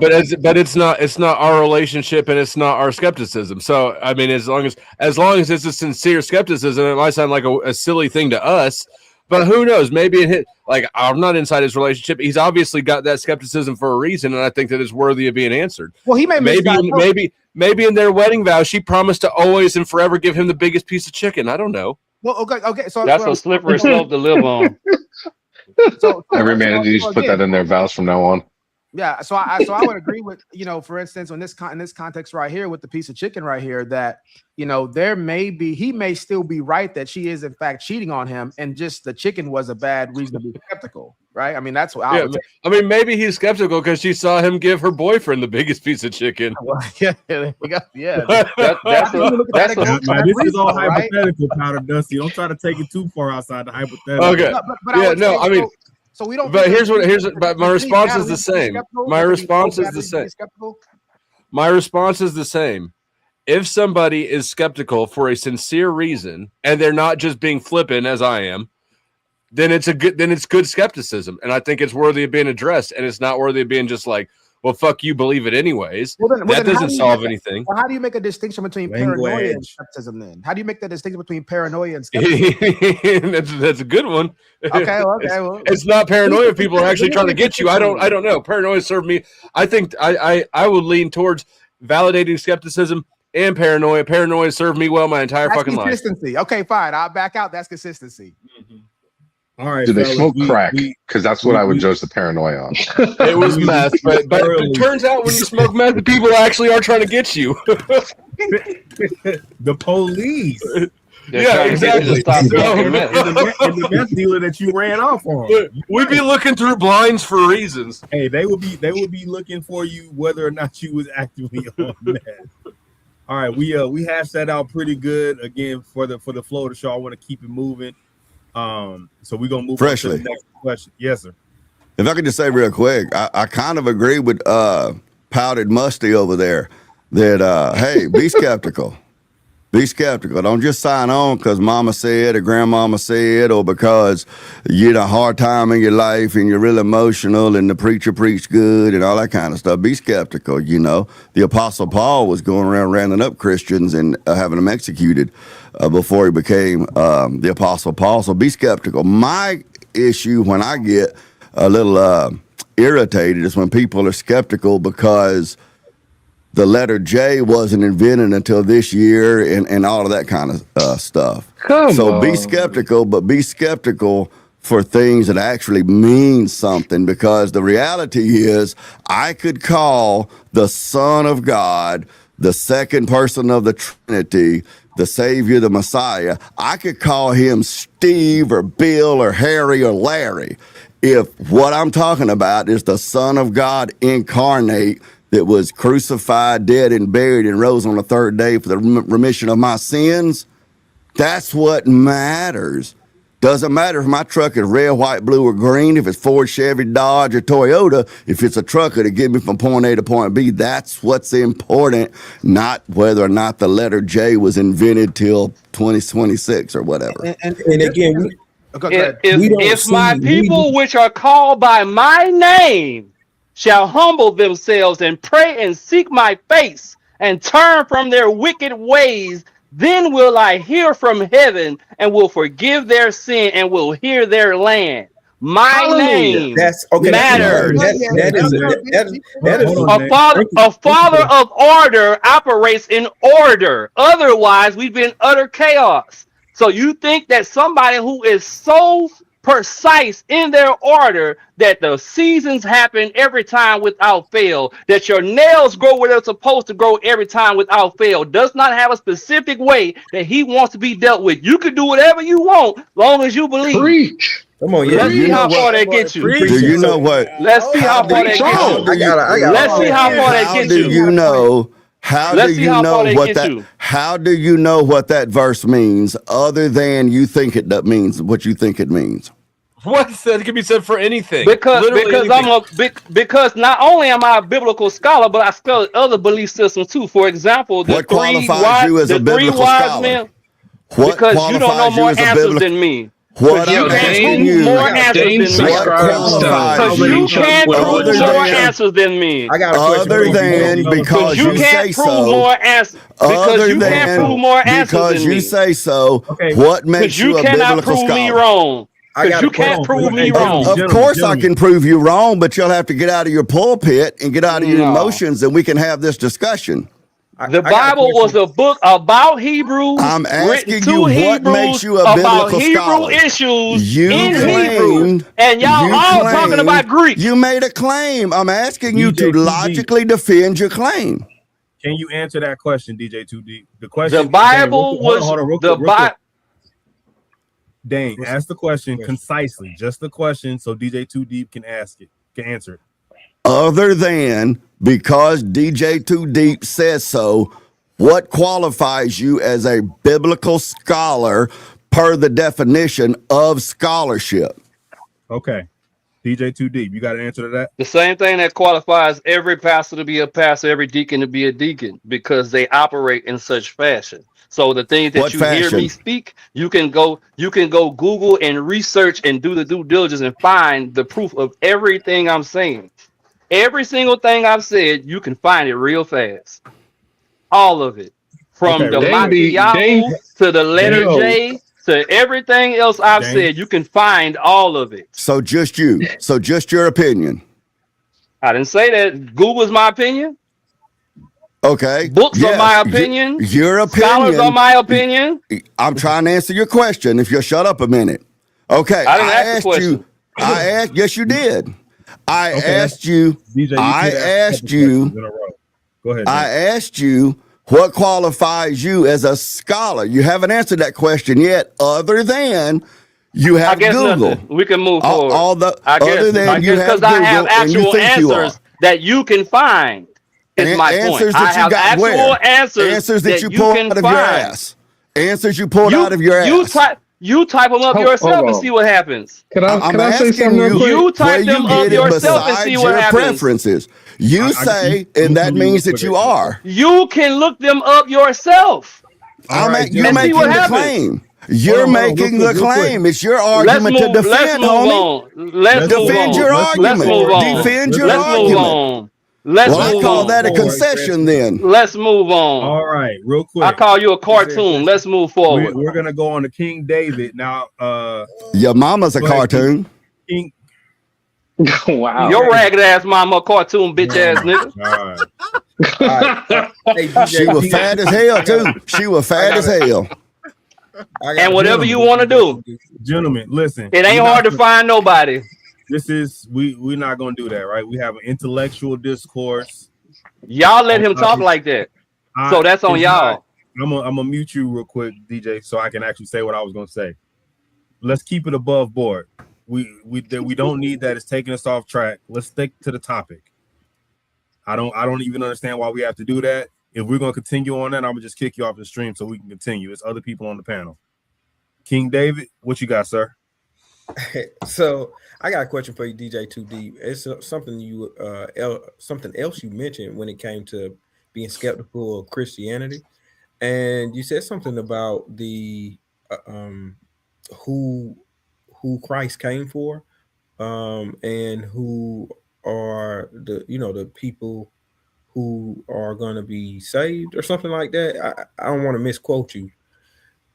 What were you saying about that? Were you saying that only a certain group of people? When you look at the different scriptures in the Bible and he talks about who he's going to return for, every time he says Israel or Judah or Israel and Judah. He never says Christians. You don't see the word Christian anywhere in the Bible. Okay, so do you believe that people, do you believe that Gentiles? Because I'm trying to figure out. Do you believe that like who are the Israelites to you? Are they? Is it by Not blood? to me. Is What it the a blood? truth says Okay, okay. Based off the truth that you know, I'm there's asking. two Okay. types of people who will be accepted by the Father. They're the people who are considered the original branches. Mhm. If they are doing the due diligence, that they still have to do the right things and operate the right way, but they were given the first opportunity to receive the kingdom. And then Mhm. there's the people who are considered the grafted branches, and that can be Mhm. anybody. So you can be any race, any denomination, any whatever. If you follow what the original people were supposed to follow, you are considered family just like the original people. Okay, thank you for So clarifying. so nobody is disqualified except if they choose not to follow the rules. Thank you. Okay, Vulcan, what you got? Oh, I'm good. I mean, I don't know. I'm ready to move on whenever you're ready to move on. All right, we're gonna move on to the next question, gentlemen. Again, that was thoroughly hashed out. Oh, you know what? Last thing, 1804. I think you had something to say. I said I was gonna come to you. It was just a real quick comment, man, because what I notice is that in some topics, Dane has the ability to go with anecdotal information, but when anybody else is actually presenting their life and their spaces of information, he's going to question you as to why you're a scholar. And I don't think that's necessarily fair. You don't have to be a scholar for you to go ahead and respond. I could ask you, you could ask him where he cited his information without having to go ahead and find out, what did he major in or something like that. That's all I wanted to say. I would proffer real quick 1804, and we're gonna do this before I move on. I would proffer that DJ Too Deep is the one who qualified himself as a scholar, and Dane was asking him what qualifies you as a scholar. So he kind of identified himself as such.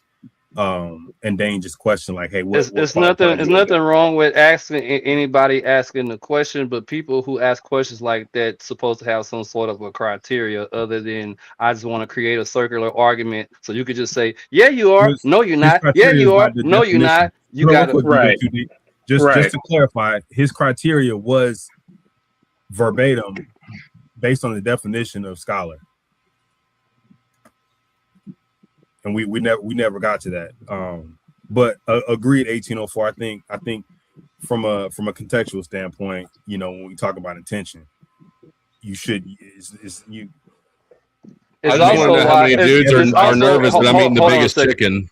It's also why I made reference to the fact that you could research yourself. Because my point is that if I'm telling you, hey, go read this book or go do this or go do that, that's one thing. But if you go ask the exact same question I'm asking and you go find the same answer, then what can you contest? That was my point of saying it wasn't to say that anybody has to do my homework for me. Is to say if you ask the same question I ask, you're gonna come up with the same answer, and then you can determine for yourself. It won't even matter whether or not I'm a scholar or not. If y'all all look up the same question and y'all all find the same answer, then where we at with it?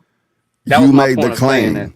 You made the claim, so it's your job to defend your claim. It's not my job to My go and look for the I answers. wasn't trying to defend the claim. My entire point was to say that anybody asking the same question would find the same answer. You made a claim. If you want to know if my answer is valid, that's how you find out. No, Go ask, no, it's because your job to show that your answer is valid, that your claim was valid.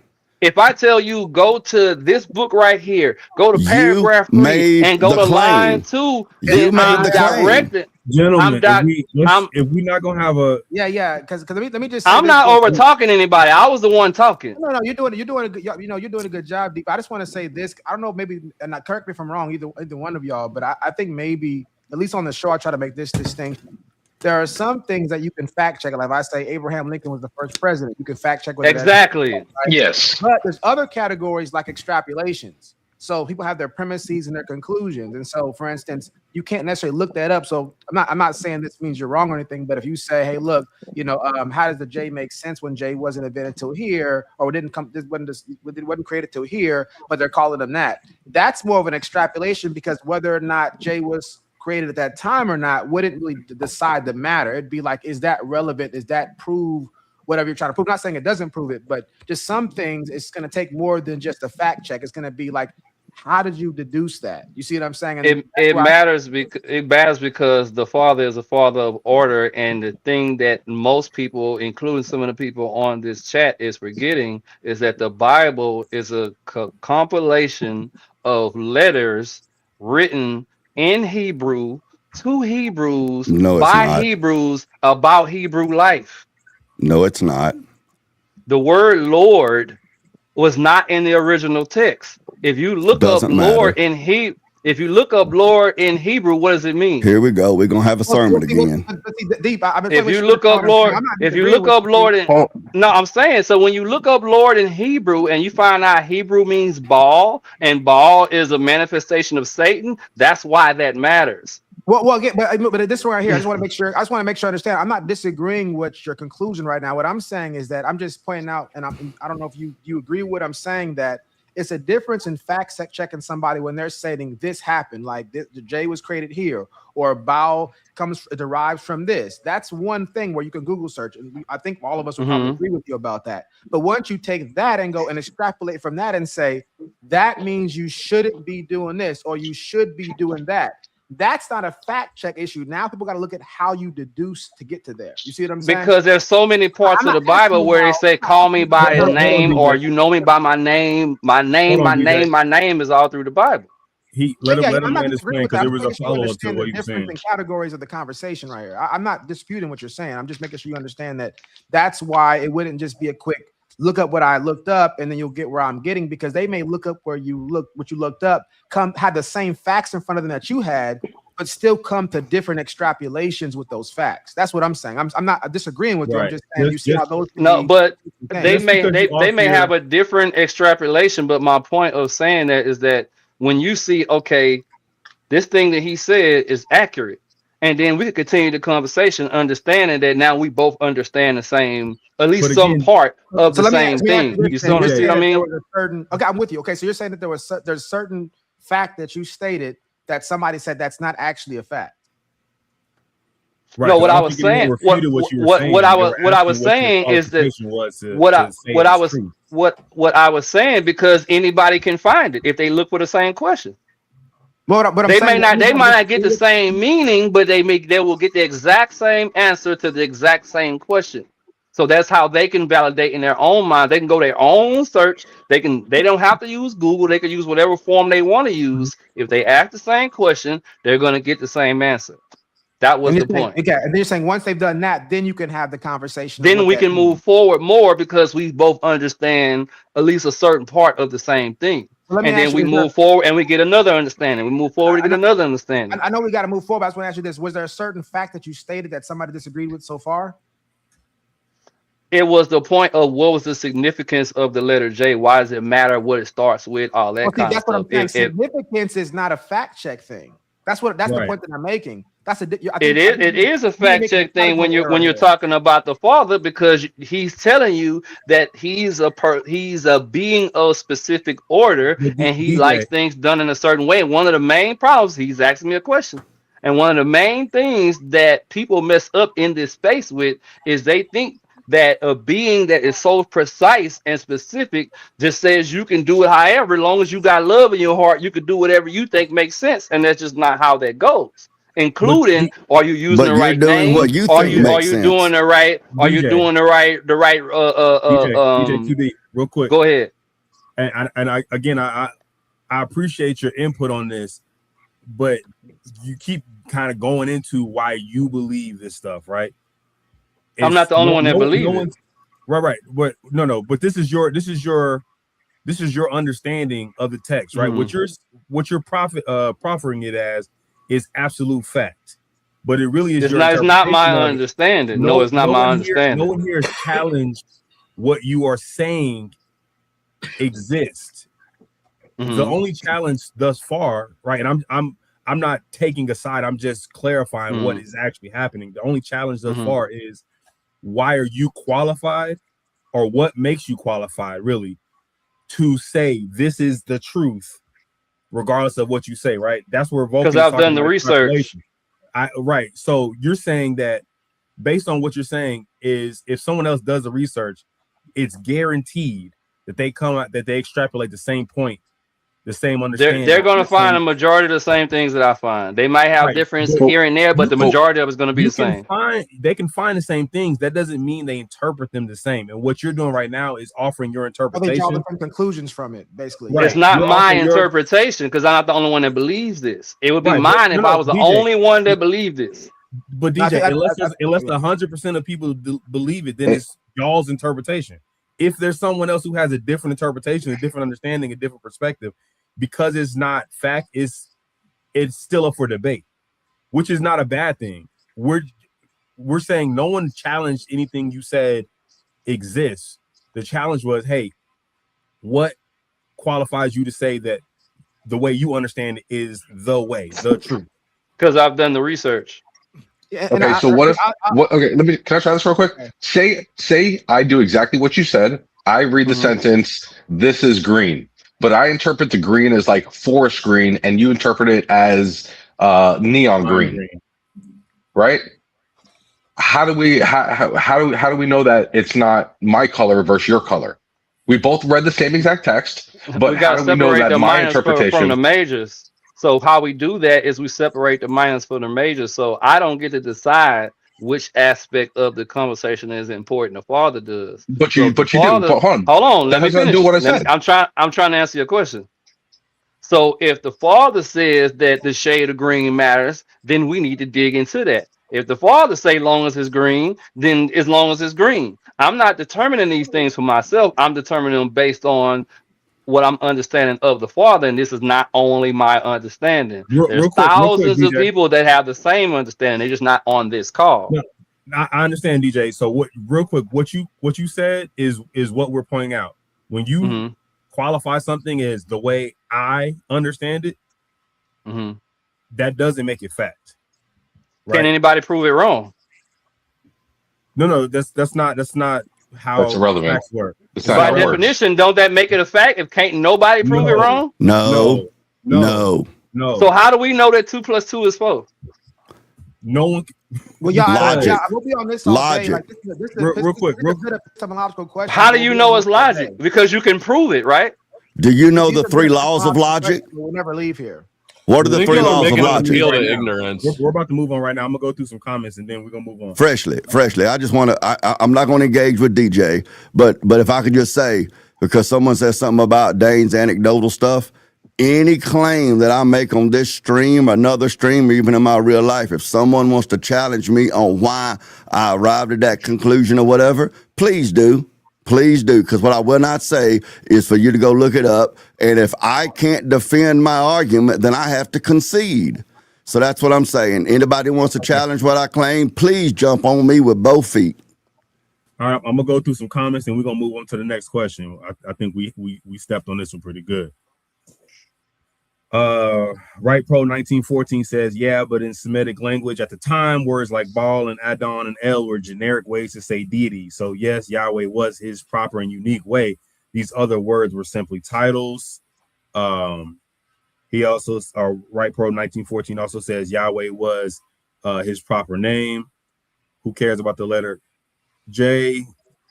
Language has changed. These are all good points from Right Pro 1914.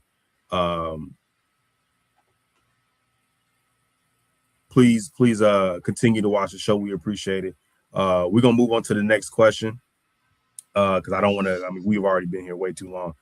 Right Pro 1914 is the last comment. All I know is when I've been attacked by demons in the name of Jesus, it's adequate to clear the room. Haha, with the letter J and all. Well said. All right, the next question. I kind of like this question. So, is everyone familiar? Well, you know what? We'll find out. Would you rather a Thanos snap, so just a snap and it happens, there doesn't need to be any development or anything, just Thanos snapped people to be more religious or more intelligent. So I'm gonna go around the room. I just want more religious or more intelligent, and we'll go and we'll ask why we think it should be religious or intelligent. So I'm gonna start with King David. King David, if Thanos was just snapping the Infinity Gauntlet and everybody would be more religious or more intelligent, which one do you think it should be? Intelligent. More intelligent. Okay. Wicked Dreams. I would say religious. More religious. Okay. T Reasons. This is tough because I'm on the fence. But if I had Get a off favorite, the fence. if I had Cold the or hot, favorite, you get spewed out. yeah, if Pick I a had side. a favorite one, I'm going religious. But I like intelligent too, though, man. Too late. You already said religious. I wrote it on the paper. It's locked in. All right. All right. DJ Too Deep. If Thanos was snapping the Infinity Gauntlet and everybody was one or the other, which one do you think it should be? More religious or more intelligent? Intelligent. Intelligence. All right. Wade, intelligence or religion for the Thanos snap? Dane, excuse me, I definitely said Wade. My fault, Dane. Oh, I see how that works. Dang, that's I see messed that. up. I ain't gonna lie. All white people, all y'all white people look like Yeah, Okay. not just Hey, fat, but old just because fat they're both white people. just because they're both See, fat this white is guys Wade. doesn't mean This is Wade here. See, Wade's all up in my nose. See, this is Wade. See, this is Wade. See. That's cocaine. That's not Wade. Don't ever religion bring or that close. intelligence, Dane. Man, look, I don't even know. You done got me with my cameras all messed up, man. I'm so fat, I gotta have 2 cameras, man. What are you talking about? that only covers half you. Intelligent, 100%. All right. The Powder Dusty, Religious. more religious. Got a pretty split panel here. And then Vulcan, stand by. I think I'm missing somebody. Wade, that's who you're missing is Wade. 1804 had to leave. Okay. Vulcan. I'm more gonna go religious. You gonna go with more religious? All right. So we actually have a pretty evenly split panel. King David, I'm gonna let you start it off. You chose more intelligent. Why do you think everyone should be more intelligent? I think it's a lot of dumb religious people. That's a very good point. That's a valid. Oh, that's true. And I could go deeper, but I think that's a pretty clear way to say it's a lot of dumb. Hey, that might be the most concise, complete. I've been religious for a long time and life is just still the same. Okay, Wicked Dreams. Well said, King David. Wicked Dreams. You chose religion. Everyone should be more religious. All right, so I just real quick, just to make sure I understood what King said at that last part. Did you just say I've been religious my whole life? Is that how you finished your sentence? Not me. I didn't say that. I didn't say that. I said there are a lot of people who've been religious for a long time. I might have said their whole life, but their life is still the same. Oh, so okay. I just want to make sure you said okay. So you said people, but not you specifically. Nah, okay, just because I just be kind of funny to me, say like you people. religious. No, I just because to me, I thought you said I, like you, as in like yourself, had been religious the whole time. Why did you say religious though? All right, I say religious because I can use the reverse. I know a lot of stupid, intelligent people. They're just smart at one or one specific thing.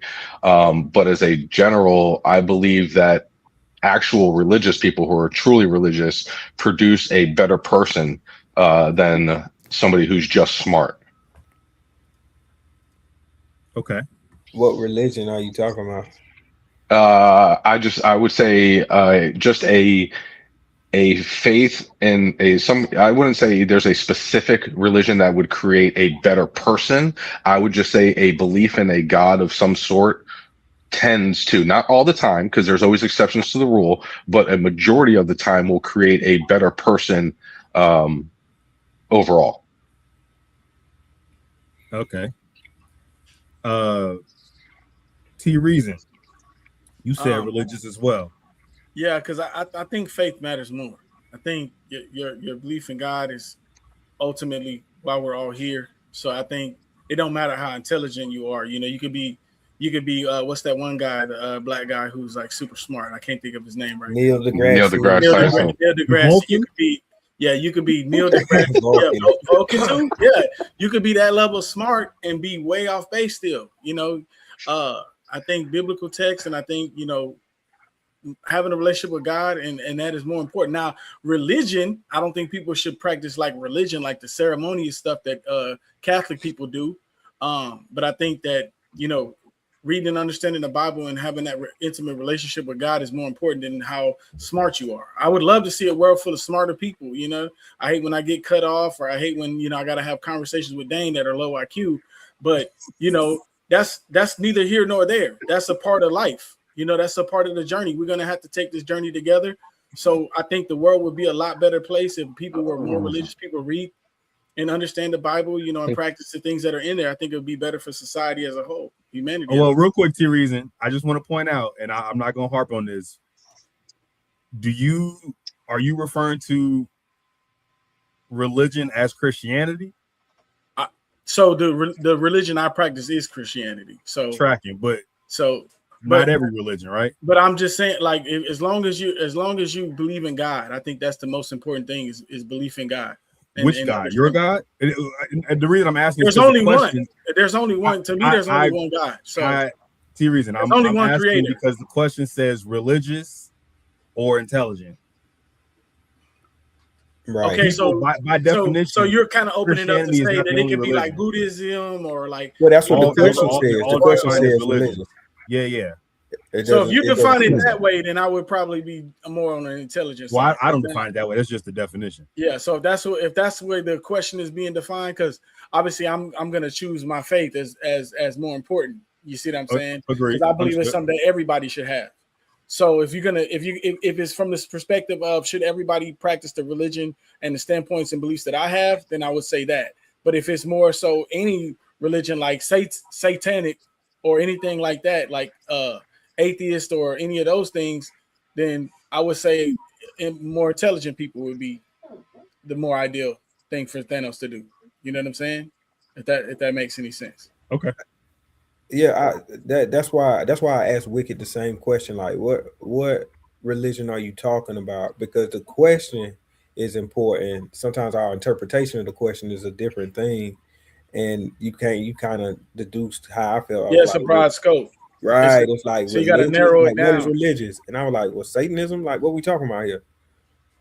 Well, that's why I said it depends on the religion. I believe that's why I agree with the thing in God, because if you look at most people who are high intelligence, they are atheists of some sort. The more, I wonder why.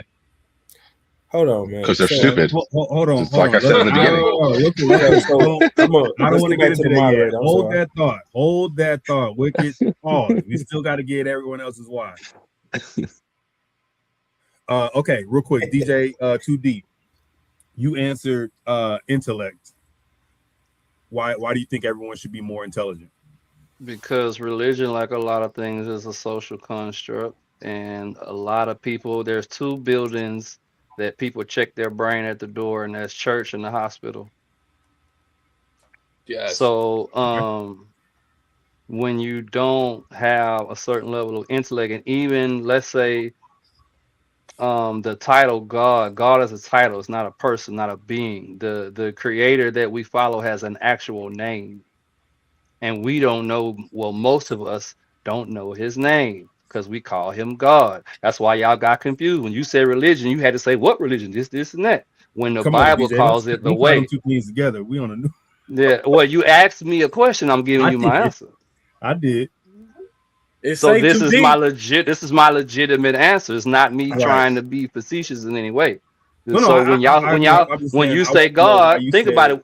When y'all say God, y'all had to figure out which God are you talking about. Religion does that. When he said religion, well, what religion you talking about? Religion itself does that. Okay, so everything can't be true at the same time. If one thing is true, that means everything else is a lie. Agreed. Powder Dusty, what you got, sir?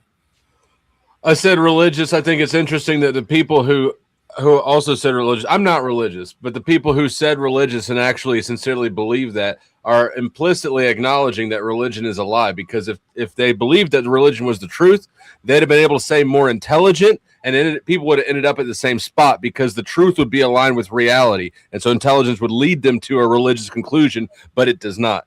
I said religious because honestly, I think that it would be a lot easier to take advantage of more of you fucking suckers if people were more religious. Then I'd put my hat back on and I'd be serious about it, and you all would just give me all your money. Praise God, give me some money. Powder Dusty, my editor is gonna have a field day with you, man. I got a lot of work to do. I agree with you, man. That's why I said intelligent, because again, my people perish because of that lack of knowledge. Okay, Dane, you said intelligence. Excuse me. Intelligence, sure. Well, yeah.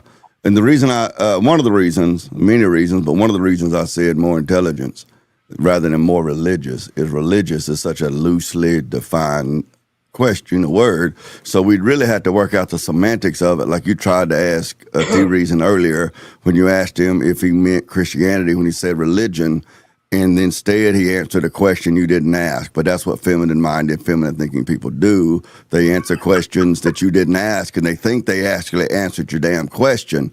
So the semantics of it is an issue because, and it's already been touched on with some of the other respondents here on panel, what do you mean by religion and that sort of stuff? And that can also be questioned of what you mean by intelligence, because intelligence comes in many sizes, shapes, forms, manifestations, and not just an IQ test. However, when it's all said and done, if you can boil it all down, when it's all said and done, I believe that someone who is more intelligent, who actually can look at the information and think in a logical process, that logic and research will eventually lead them to the truth, which I believe is Christianity. So, and I know that's debatable and that's fine, and we can engage in that, but any argument you make to me to counter my positions, you need to be able to defend it and not just point me to a book or a pastor or a web link or something, and we can have at it. But I believe in this word picture, that the scientists climbed the mountain of knowledge, and when they got to the top of the mountain of the knowledge, they found a resort hotel built there with a jacuzzi with a bunch of theologians in it drinking a beer, and they said to the scientists, about time y'all got here, we've been waiting on you. So that's my position. Well said, Dane. Now I noticed Vulcan was going crazy in the background during Dane's explanation, even though he said religion and Dane said intelligence. Vulcan, let us know why your answer was your answer, and then I want to know why you were Arsenio hauling it. Yeah. So I'll start backwards. I'll start backwards and say I love the fact that Dane. Oh, Dane, you want to say something, Dane? I was gonna say freshly, you're giving away your age talking about Arsenio Hall, man. Hey, listen, man. Hey, it's a short YouTube away, man. Arsenio Hall is historical. Yeah. So like one thing I'll say is this right here is that I'll answer the second question first and go to the first one, and I'll try to not to be long-winded about it. So the reason why I was rooting and pumping my arms whenever Dane was saying, because he pointed out what I wrote down in my notes to talk about so I wouldn't forget, which was, yes, there's a lot of nuances and different variations of what we can mean by religion, was everybody eloquently pointed out. But the same thing goes for intelligence. We talk about IQ, we're talking about formal education, are we talking about street information? What do we mean by intelligence? And so in that particular regard, does it mean somebody who's just intellectual and deep, whether they're a janitor or whatever the case may be? And so we didn't really get into that too. So both of these things have some ambiguity in what they could possibly mean. And so I just kind of told them out and said, which one would I on balance go with? And for me, and I put the quote for everybody to be able to see it. It says, a man who has never gone to school may steal from a freight car, but if he has a university education, he may steal the whole railroad. Now, I think one of the things that I lament in our society is that we equate intelligence with virtues. We think that people being more intelligent are more likely to do good things. I don't think that's the case at all. And that being the case, that's why I don't think that we should think that intelligence will be our savior. We've seen all that. These are obviously movies just to kind of dramatize it, but there's a lot of movies, The Matrix, that talk about how humans create their own destruction. We create the thing that's going to one day replace us. I mean, Elon Musk, all these guys are saying that AI is going to replace. Whether that's true or not is not my point. My point is just saying that more intelligent doesn't necessarily mean better for society. Religion at least tries its best to control ethically what's going on. Now, there's a lot of different religions out there, and I'm kind of making a distinction between spiritualities, more pagan spiritualities, and religions like atheism, not atheism, like Judaism and monotheistic religion specifically, and even go to the Buddhism and stuff like that because they have a moral code, or Confucianism. I'd even go with something like that. And I think if more people were like that, it's going to be a safer society than if people were just more intelligent, where they're just more craftier in how they do their evil, and they're harder to figure out what their strategy is and what they're trying to do to you. So I look at intelligence as a tool, like having a stronger arms. If somebody were to say, would you rather people be more religious or have bigger, stronger arms and run faster and jump higher? I would say the faster and higher they can jump, the more they can do things to hurt people and stuff like that. So me being fascinated by somebody jumping high, that's cool for a moment for entertainment purposes, but I'm also thinking about the potential harm that can come to anybody else when that happens. And so for me, I'm saying I'd rather people more religious. I'll end with this quote, and I'm going to butcher the quote, but basically it was a quote talking about the founding fathers, talking about how they created this governmental system that people would say is secular, but they said that they would hope that the garden of religion would overtake the wilderness of politics. And so it was an understanding from the founding fathers all the way till now, and a lot of moral philosophers understand that. Even Friedrich Nietzsche, all the different philosophers of the past understand that it's really important for us to have the moral code and ethics to govern our everyday situations, because at least it keeps people from being as evil as they would otherwise be. Not saying that the opposite can't be true at times, but generally speaking, most people agree on that part. That's what I'll close with. All right. I'm gonna go. Does anyone have a rebuttal to what Vulcan just said? Whether you chose intellect or religion? I do. Go ahead, DJ. I do. What you got? The highest form of intelligence wouldn't act against his own self-interest. And sin in itself is acting against your own self-interest, because what is the wages of sin? The person with the highest form of intelligence wouldn't do things that's going to damn their eternal soul to hell. That's not necessarily true, though. Can I respond to that? How is that not true? Vulcan and T Reason. Well, he's just asking if he can respond. T Reason. Well, I thought we were going to be okay. I thought we were going to be back and forth. Okay, cool. Because some of the smartest people created nuclear missiles. So they're not the smartest people by default. I mean, okay. But they're more intellectual. By societal standards of what we use to measure intelligence, they would be considered some of the smartest people that ever walked the face of the earth. So I mean, that's why I don't subscribe to atheists and different things like that too, because some of the smartest people are atheists. So that's the reason why I chose religion. Having book knowledge don't necessarily make you smart. There's a lot of people with a lot of book knowledge that are not smart. They still move against their own best interests. So now that's why I don't choose intelligence, because you have intelligent people like Elon Musk that do things that can destroy society, like these data centers that we see using up all of our water supply. So there's a lot of things that are happening throughout society from these people that we deem to be supremely intelligent or super smart, and it's leading to destruction. So the irony of sitting here on a YouTube panel complaining about data centers is uncanny. I mean, it's just a problem that we have. The difference between your idea of intellect. People are in support of people like. Then why are you sitting here supporting it? You're on a YouTube panel complaining. This uses data. A lot of it. It doesn't use AI. It doesn't use artificial intelligence. So come on, now, you're not even intelligent enough to understand what's the problem and what's not. I just think that you can't see your own hip. Like, take that needle out of your eye, or that plank, or whatever the verse is. Like, you're complaining about something that you're actively using. Modesty is a biblical. And yes, there's also. You think there's not AI being used on YouTube? You don't think the moderation technology is not being used, but I'm not using it. Okay. That's the difference. Okay. So it's not the only thing that uses data. I can't stop you from choosing to put poison in your veins, but I can choose not to put it in my veins. You see what I'm saying? I can choose not to indulge. You're still indulging in a platform that is moderated almost entirely through AI. So you can, and AI is not the only thing that uses data. Yeah. So yes, I think we have different. pollution, I that think we means have I'm different. tolerant of- entity Just because I'm using AI. around pollution means that I'm tolerant of pollution. You're a Just participant because in I'm it. You're an around people who active smoke cigarettes, participant. people You're like an you who active smoke cigarettes, participant in it. that mean Hold on, It's that like I'm if you throw that your I'm trash out the window and go, these that I'm goddamn engaging polluters. in it. You're not even smart enough to know what you're putting in your body right now. It's not T-Reason. good for you. So What? when you talk This is about this is intelligence, this is a menthol. This is 2 servings of vegetables, when sir. you talk 2 about servings of intelligence, vegetables. it's just like you're not displaying any.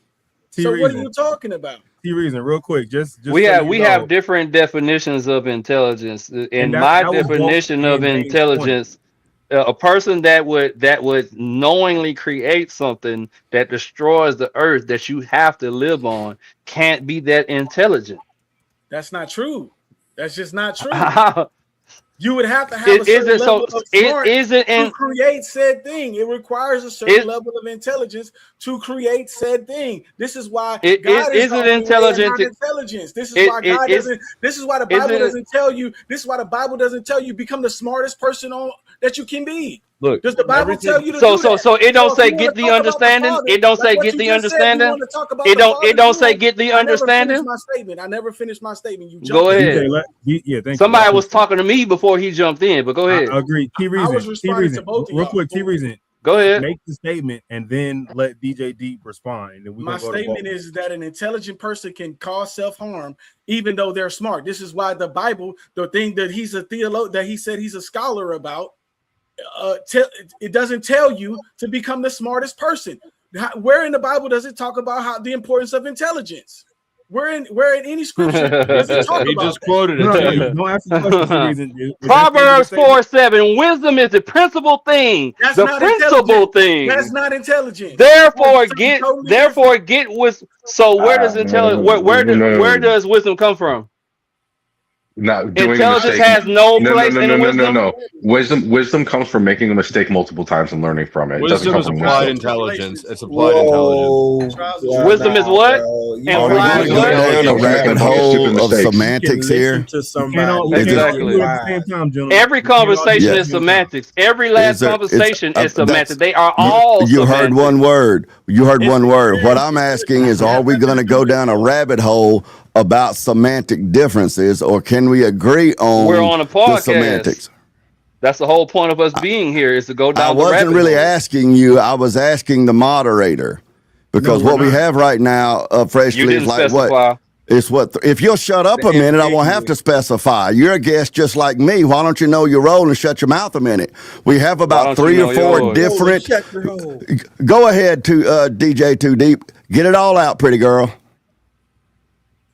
Actually, Wisdom is the principal thing. Therefore, get wisdom, and with all thy getting, That's get not intelligence. understanding. So I'm a, none of that has anything Fr- to do with intelligence. That's not Freshly, intelligence. can we come up with a I'm, semantical agreement on what intelligence is, or we're just going to be here just running around in circles and saying no true Scotsman? Well, that's not what intelligence is. That's not what yeah. intelligence is.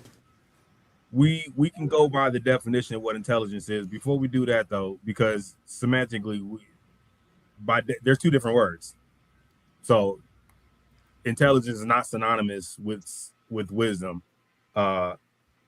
in most formats. What I want to do is allow Vulcan to re-engage DJ Too Deep, because I know he has some stuff. He has a few rebuttals. Go ahead, Vulcan. Yeah, maybe I don't know if it might be a little out of time now because I think everybody's kind of already covered it, but I'll do my best. But I was just going to ask Too Deep, DJ Deep, Too Deep, if he wouldn't mind like defining how he's using intelligence. Intelligence, the capacity to learn from experience, adapt to new situations, understand abstract concepts, and use logic to manipulate information or solve problems. So this is A, what I would a say. person that knows that something they're doing is gonna end with not only their death, but the death of everybody they have any level of concern for, by definition, can't be that intelligent, and it does not matter how many degrees they have. That's misguided from your Why moral they going to compass. Mars, bro? That's a You ain't post hoc. keeping That's everybody a here. post hoc justification. That's you Real on quick, this side real quick, looking Jane, back. hold on, Vulcan. Care You about the asked, earth. again, I just want to make sure that we hold tight. Vulcan, you asked him what What his my definition. definition was. Yeah, well, how you were using the word intelligence. Vulcan, I guess he read a definition. Yeah, this is what I wanted to do initially before the interaction, the exchange between T Reason and Deep, because I think this is really important to the point, because he explained what intelligence is, but how do we go from the is to the ought here? So the definition says the ability to do things, right? Just because I have the ability to do something doesn't mean if I don't do it, I lose my intelligence. So based on the definition I'm hearing you read, Deep, if you get what I'm saying, it's the ability to do it. I can still not do it if I so choose. So when you're saying that an intelligent person wouldn't go against their self-interest, I don't think that that's what we get from that definition, because you're going from the is to the ought. But that person's still in control of whether they choose to use that ability. And I yield the floor to you on that. I can nip this whole conversation in the bud and we move on to the next topic. Hold on, let DJ 2, because that was a direct rebuttal to what DJ 2 Deep said. You have a response? Use logic to manipulate information or solve problems is in the definition. Killing people, killing everybody, including yourself, is the biggest problem that could ever be. So real quick. So in the definition, it says you solve problems. It doesn't say you create problems. DJ 2 Deep, I want to point something out real quick, and I don't want to super engage, but your understanding of it, or your definition of intelligence, is contingent upon knowing. It's not my definition, it's the definition. No. You said that someone created nuclear power knowing that it would end everyone, including them. That's a huge like hangnail, because you would have to prove that he knew while he was creating it that would be the end result. What are the reason? What would be the result of using an atomic bomb? That's what would be the if we use just 4 of them at one time? What would happen? It says you're supposed to solve problems. DJ I don't see how killing everybody, including yourself, solves a problem. Right. I want to point out that you know that now. Do you know that they knew that when? And I'm questioning, did they know that then? Because by the time it got to the point where it was a bomb, they had to know. The problem is they were solving a problem at that time. They were tasked with the ability of creating something, capable. They were told they were solving a problem, but all that what was the results? You shall know them by their fruits. They solved the problem. Now they solved the problem. Religion is more important. You're just. I don't know. See, I don't believe that believing the. I don't believe that believing the Bible is religion. I don't believe that believing the Bible is religion. Doesn't matter what you believe. What matters is what you can support and defend. I'm saying what he's based on what he's saying right now. He says I'm defending that religion is more important. When I say I do not believe, what I'm saying is defending religion. But I don't believe defending the Bible is defending religion. Okay, let me ask you a question. Do you believe that an intelligent person is capable of doing something evil? Are they capable? Everybody's capable. Okay, so do you think they can commit something that is evil? Do you think that an intelligent person will be capable of doing something that is everybody's evil? Capable? The potentiality is there. Would they do it? Would they act on it? Not an intelligent person. That's why my name is to disintegrate evil, educate people. That's why my name is my name. You're asking me the question though, right? No, but there's nothing inherently You're asking evil. Me what else can I give you but my answer? There's nothing inherently evil about nuclear right? About something logically it's inherently evil about a nuclear bomb.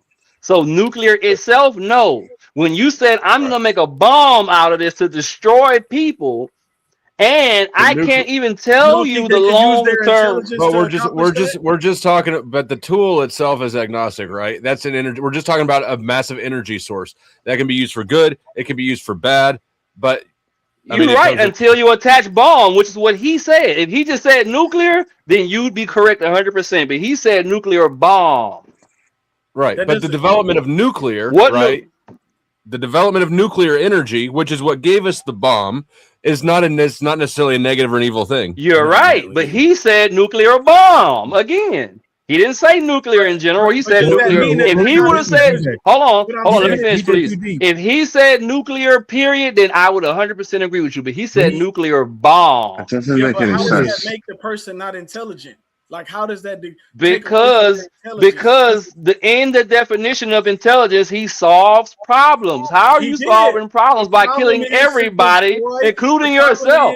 To destroy my enemy. That's my problem. I'm at war with another country, so I need to create something that can and then you destroy yourself in the process. No, because you poison yourself in the process. I don't think they're going to. See, all he's wanting to do is finger wag. Hey, I got a question. Okay. You drop the atomic bomb, and then it kills all your enemies. Then what happens to the water? What happens to the plants? What happens to the air? It still ends up it still comes that way. So whatever damages you done are gonna live over there. They're never gonna move. Come up with other ways to counter that. I can use plant life. I can use vegetation. There's a lot of things I can do to defend my country from the blowback. I can use my intelligence. Intelligence solves problems. That's not solving a problem. It's creating more problems. Solving a problem. If I'm at war with another country, I got a question.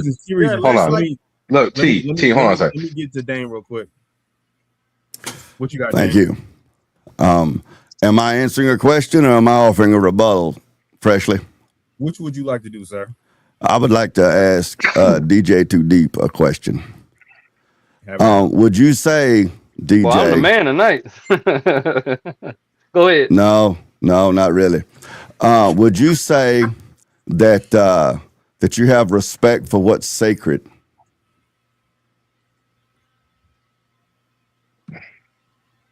Like the biggest piece of chicken? Do you have respect for what's sacred? Since I have been playing in the land of semantics, can you explain what's sacred? What's your definition before I answer? I'm asking you with your definition. Doesn't matter what my definition is. Let's stick to logic. Well, yes. No. Okay, good deal. Everybody's logic is different. Would you say no? There's one logic. So that's not true. That's convenient. Can I finish? That's not convenient. That's just true. That's the truth. Real quick, Dan, okay. You asked him whether he believes we're using his definition of sacred. He already said yeah. I asked him if he had a reverence for a respect for what's sacred. Do you have a sense of what is right in moral obligation? Most definitely. Okay. Well, that is what being religious is. No, it's not. So when you say you're not religious, if you have a respect for what's sacred, can I finish? Have a respect for what's sacred, a reverence for God, conscientiousness, sense of right, moral obligation, fear of God, divine service, religious observation, a religion of faith, all of those things that you have essentially said that you do, that is what is religious. So when you say just because you believe in the Bible, it doesn't mean that you're religious. You don't get your own language. You don't get to take the language and then craft in proprietary definitions that DJ Too Deep thinks supports his position. You get the same language we do. So you are in fact religious. It's not my language. It's the language you're speaking, man. It's still not mine. Basic logic, I didn't make it. I'm using it. I didn't say you made it. You're moving the goalpost. You're straw manning my argument. You're straw manning my argument. In the definition of religious, it says participation in rituals, prayers, ceremonies, or community gatherings. The rituals, prayers, ceremonies, community gatherings is a part that I am not a part of. That is why that doesn't mean you're not religious. Do you know what etymology is? That's in the definition. Do you know what etymology is? Very much so. Very much so. Etymologically, which is what I'm looking at, you measure up to what religion is. So you are in fact religious. Now you can Google up some way to move your goalpost and straw man my argument, but that's just the simple fact of the matter. Can I ask you a question? When you looked up the etymology of religious, where did you get your information from? Right now, I'm looking at etymology online, but etymology is etymology. It's just that simple. You can look it up wherever you want to look it up. Where was your source? I just told you. No, you said you looked it up. Where did you look? I told you etymology online. I just told you that. Etymology online. Okay. I got a quick question. So you've never used Google before? You've never got a fact from Google before. I guess that in DJ Too Deep's world, now that he has Google, have you I'm answering you. In DJ Too Deep's world, that as long as he has Google, we can shut down the university, we can get rid of all the libraries, we can get rid of the books. You're doing the same thing you accused him for. You're doing the same thing he accused him of. I asked you, have you ever used Google? And you did everything you could do to not answer that question. I've never used Google before. I don't even have the internet at my house. I've never used the internet.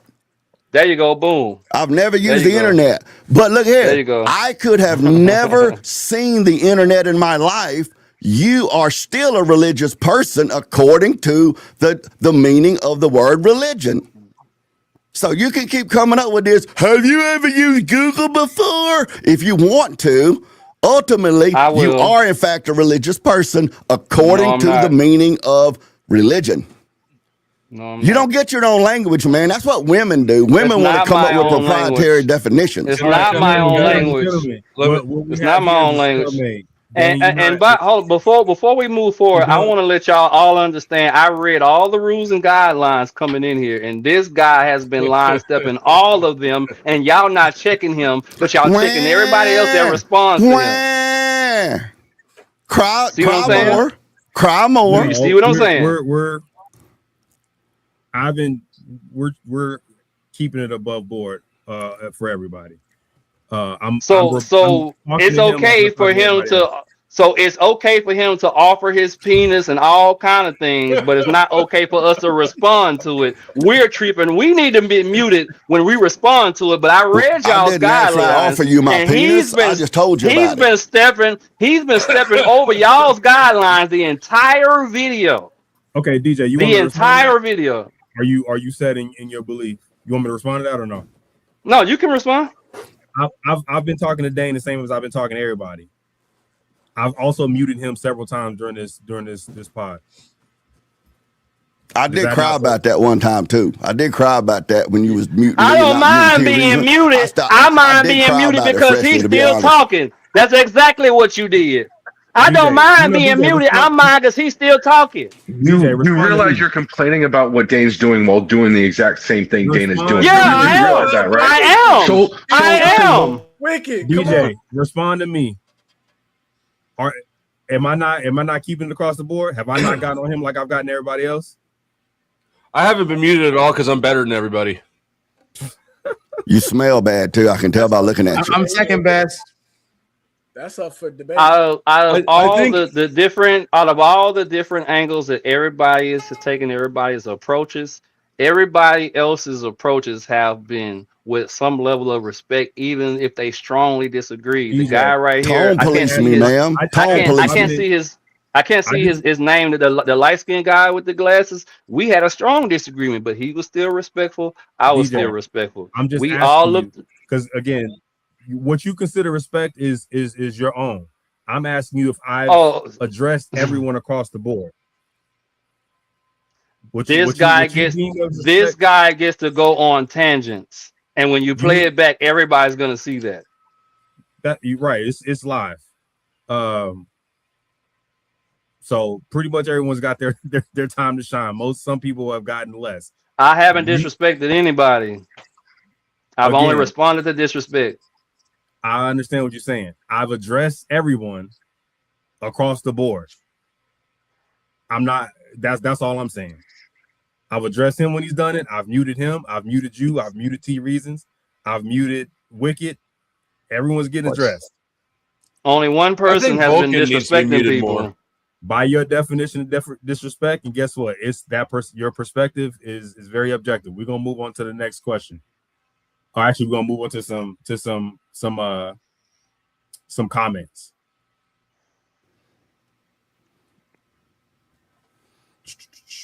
I think Powdered Dusty gets more disrespect out of me than anybody else, to be honest with you. I think that's true as well. But I cry less. It's because he looks like cockroaches and cat litter smell, so. It's because I've been sitting here listening to you F-slurs confuse intelligence with autism all night. I can't even spell autistic. All right, real quick. So we're going to get into this. Let me take this comment off the screen real quick. I'm gonna play a video for y'all real quick. Stand by.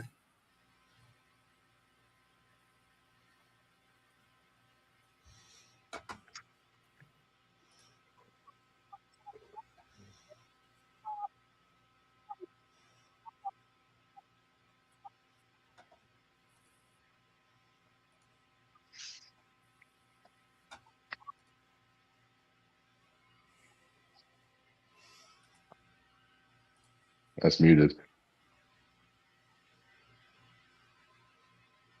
Where's the volume? We ain't got no volume.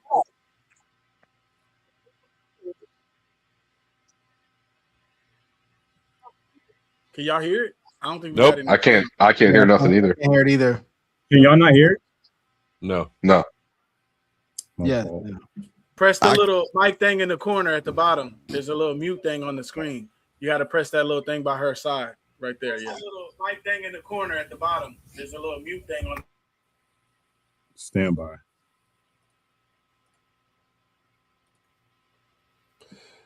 Reshare it, and when you do, before you pull it up, actually at the bottom there's a share system audio. Also, slide that box over in StreamYard.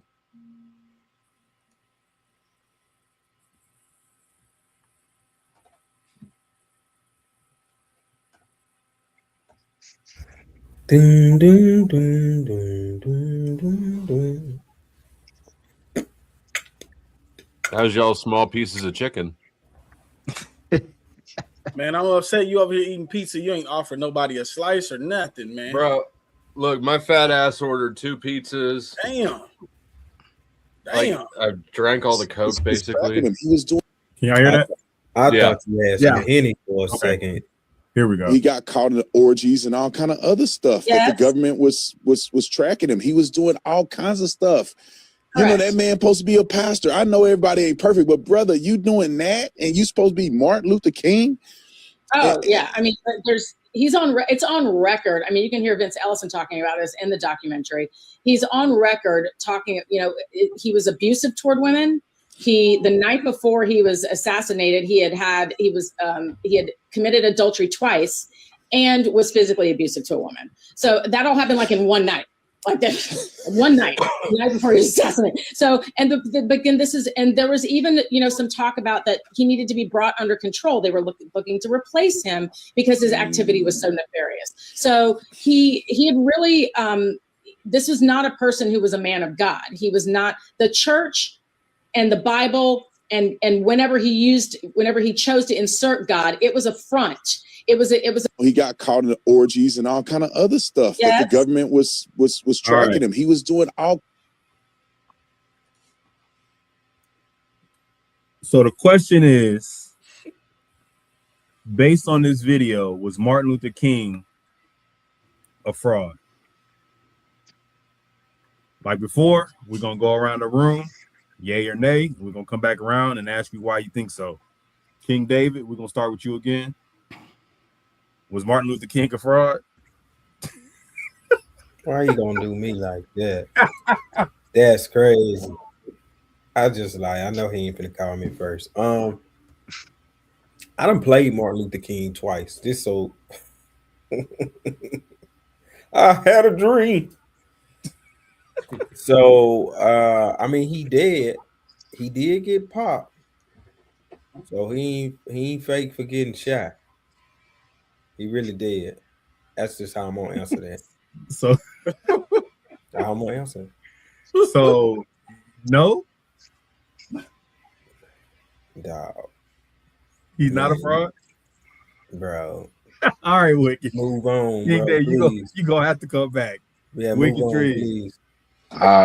To be honest with you, I don't know enough to say if he is or isn't, because if you go by like what the video said, saying that what they said is true, if what they said is true, yeah, I mean, to say one thing and then do another, that kind of would make you a fraud. But me personally, I don't know enough of like, okay, he preached this, but then it was caught doing this or that. I don't know enough to actually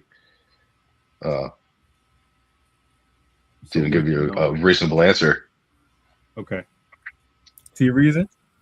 Yeah, man, this is a big problem that we have, man. I mean, for them to slander him and attack his character is just crazy to me. I don't think it does anything to prove that he was Yes a or no, fraud. T Reason? Yes or no? Yes or no? Yes or no? Absolutely not. Absolutely not. Not at all. Okay.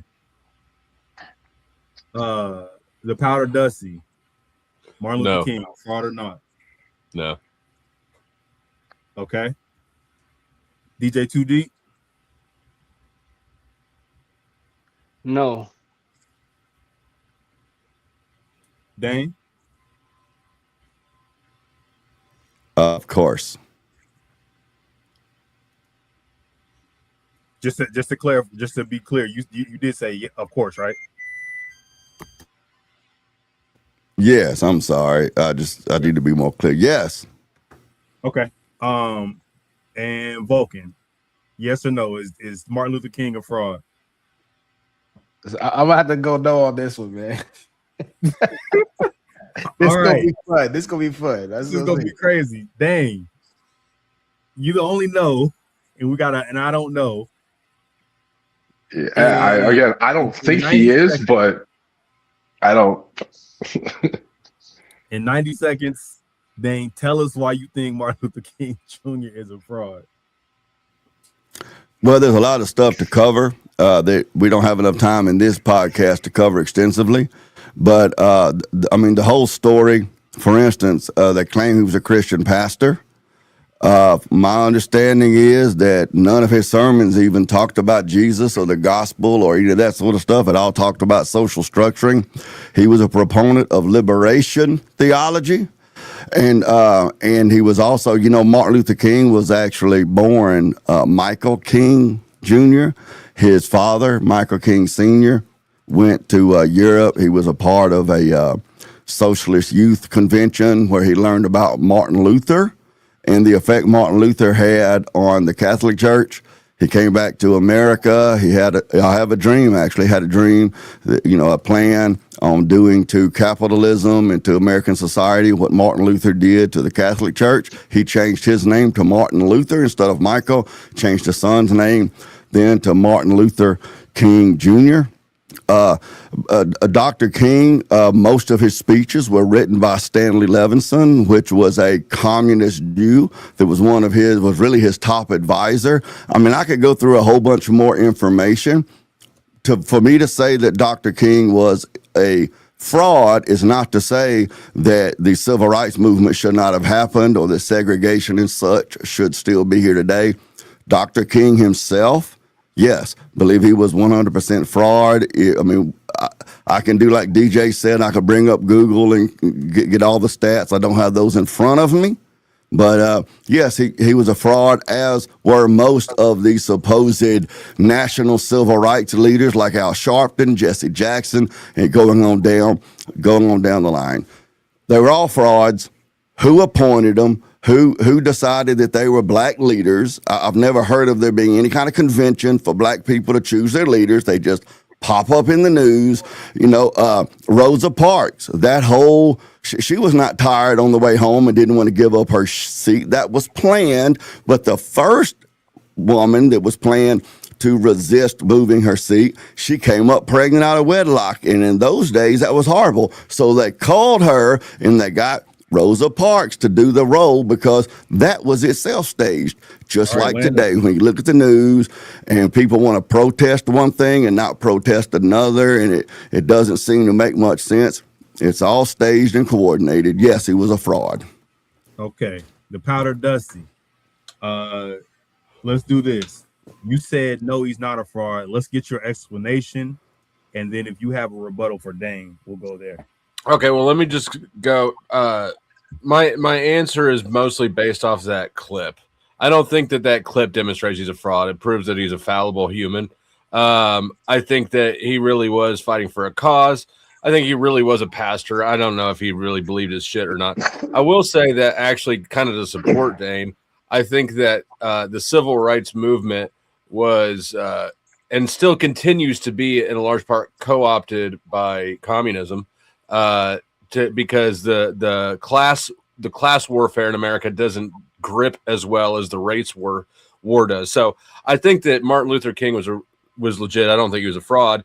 I do think though that our modern day presentation and obsession and focus on racial issues, I don't know that fraud isn't the right word, but it's manipulative of the past for sure.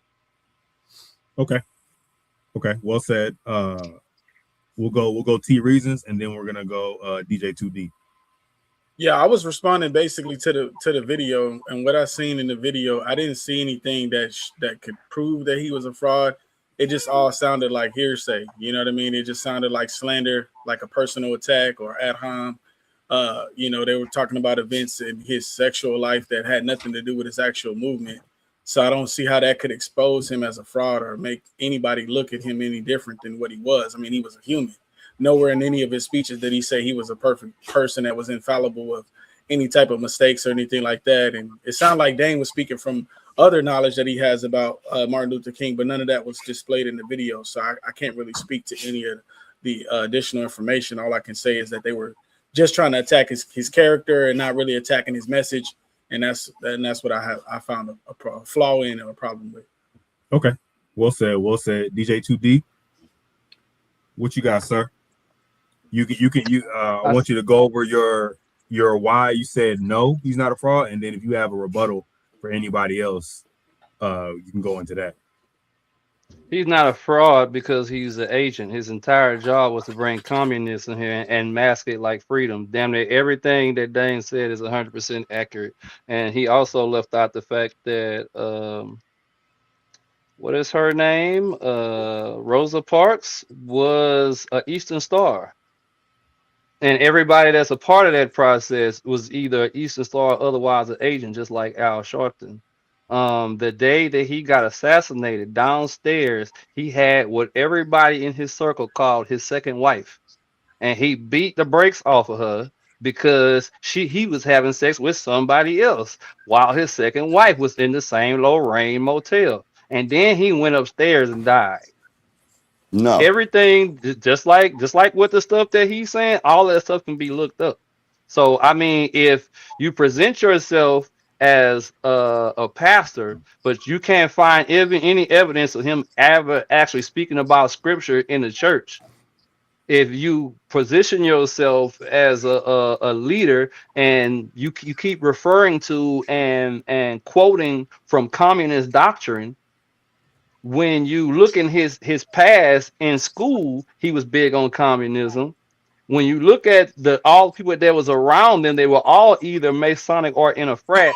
Even the part where you said about his name, the fact that your name is different from what your real name is, that's all agent behavior.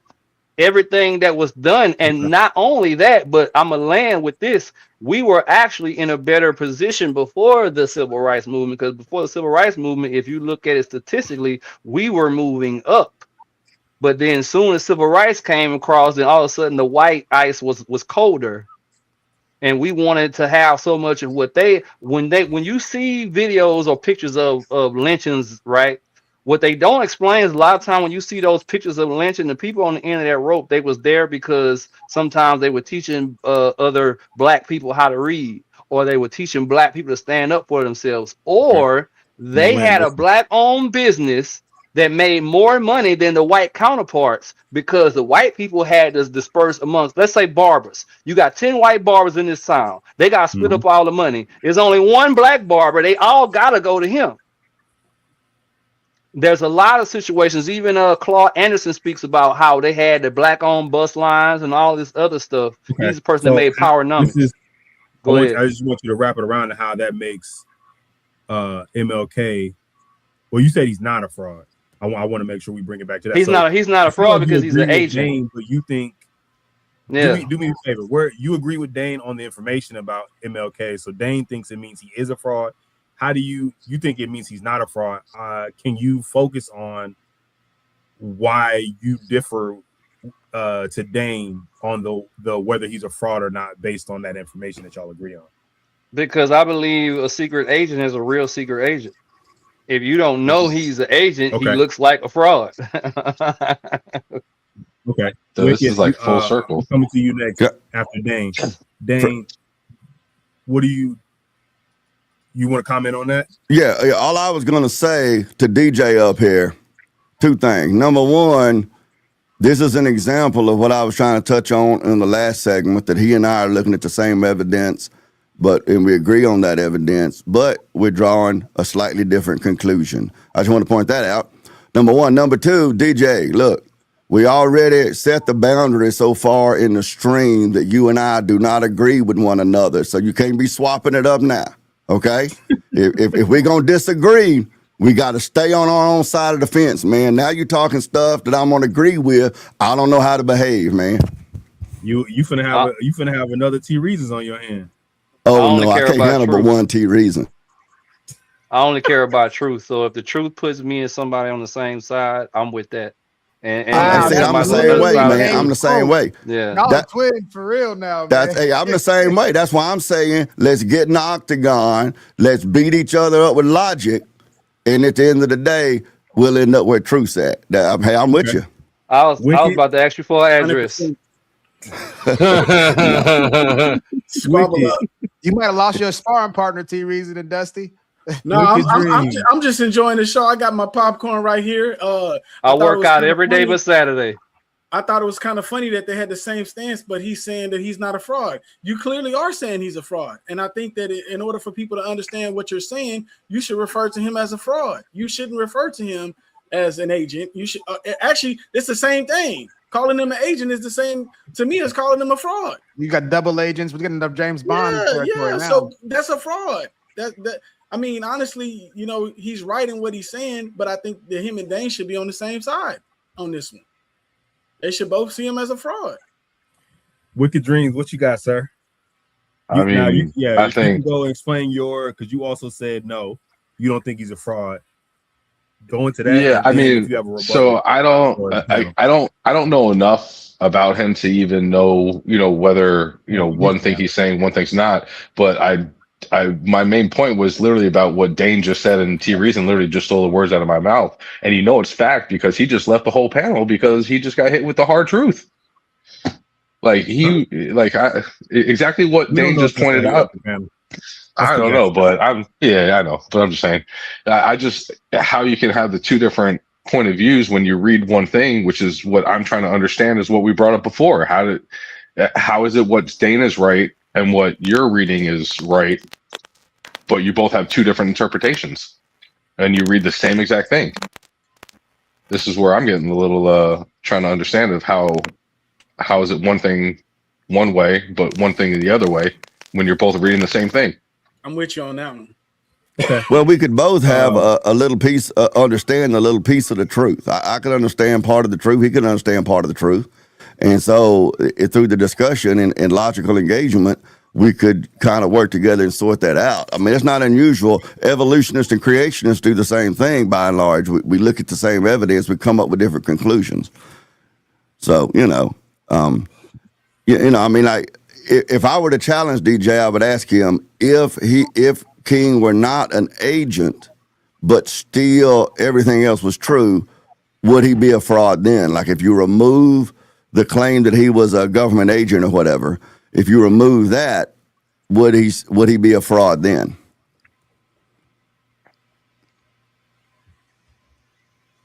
Probably so. I would say yeah. For the sake of time, I'm gonna say yeah. So the differentiating thing doesn't really make it different. I say he's an agent because there's a large body of people that knew what his true purpose is. It just wasn't everybody. So if this large body of people know that your whole job is to instill communism in the United States, and it just so happens to not be me, then to them he's not a fraud. He's doing exactly what he's supposed to be doing. That's why I say he's not a fraud. He's an agent, because to a large body of people, he was doing exactly what he was supposed to be doing. It's just not what we, as the quote unquote black community, thought that he was supposed to be doing. I think but they most definitely thought he did. So for me, that's where the fraud claim comes in, because exactly the fact that he was deceiving his primary target. That's where the fraud claim comes in. But that's the thing; it's not his primary target. His primary target is creating communism. Hold on a second. Real quick. If you use that logic, hold on, Wicked. Let T Reasons. All right, sorry, T. Go ahead. Yeah, I'm just saying, for the people that are receiving his message, they don't know that he's an agent. So for those people not to know what his true intentions is, that's what makes him a fraud. It's a fraud to that masses of people that he's deceiving. That's where the fraud comes in to play. The people that was misled. Is a CIA agent a fraud to the United States government? They can be a fraud to another country or another group of people. But are they a fraud to the United States government? Like if they go into a community. Hold on. I think I can go ahead and settle this. T Reasons and DJ Deep and Dane, you guys are saying he's a fraud to different groups of people from different perspectives. Each one of you are. That's what I'm saying. DJ Too Deep, it sounds like you don't think he's a fraud because he was doing what he was intended to do to the United States government or for the United States government. And T Reason and Dane are saying he was a fraud because he was purporting himself to be something that he was not to his captive audience. My question is a CIA agent a fraud to the United States government? And I can answer that question for you. And that doesn't matter but can they be a fraud? That's a yes or no question, guys. That's a yes or no question. Yes, and then we can go from there. But can they be a fraud? But can the CIA be a fraud to another group of people? T Reasons. Real quick, if you're gonna respond, I would love for you to respond to the question he asked. Yeah, I said don't ask. Obviously not unless they're a double agent. Unless you got like a double agent within the city. So exactly. So if he's fulfilling the purpose of the people that sent him, then to them he's not a fraud. He's an agent.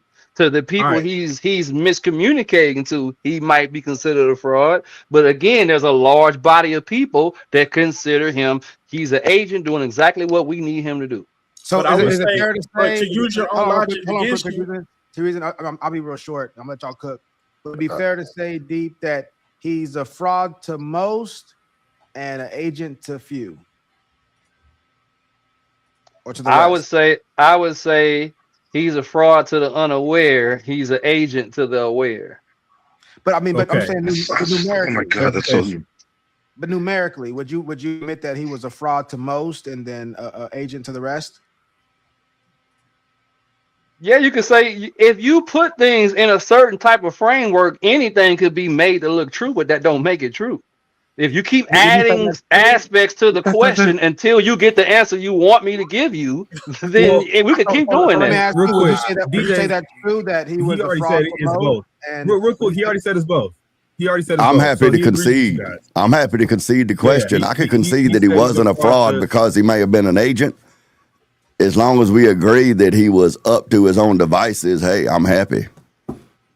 He wasn't up to his own devices. He was sent by people like the guy you said that wrote it, people that was writing his speeches. Stanley Levinson and such, Yeah, so that's what makes him an agent, because he had to answer to somebody. And they let me gave clarify. him specific things to do a certain way. Let me clarify. When I say up to his own devices, what I mean is that he wasn't someone who just came up from the grassroots effort as a civil rights leader, whose heart was just consumed with integration and let my people go and all of the stuff that's taught in school and in the history books and by the media. It was different. He had different motivations. So I'm just saying I can concede that he was not a fraud. If that's the only question.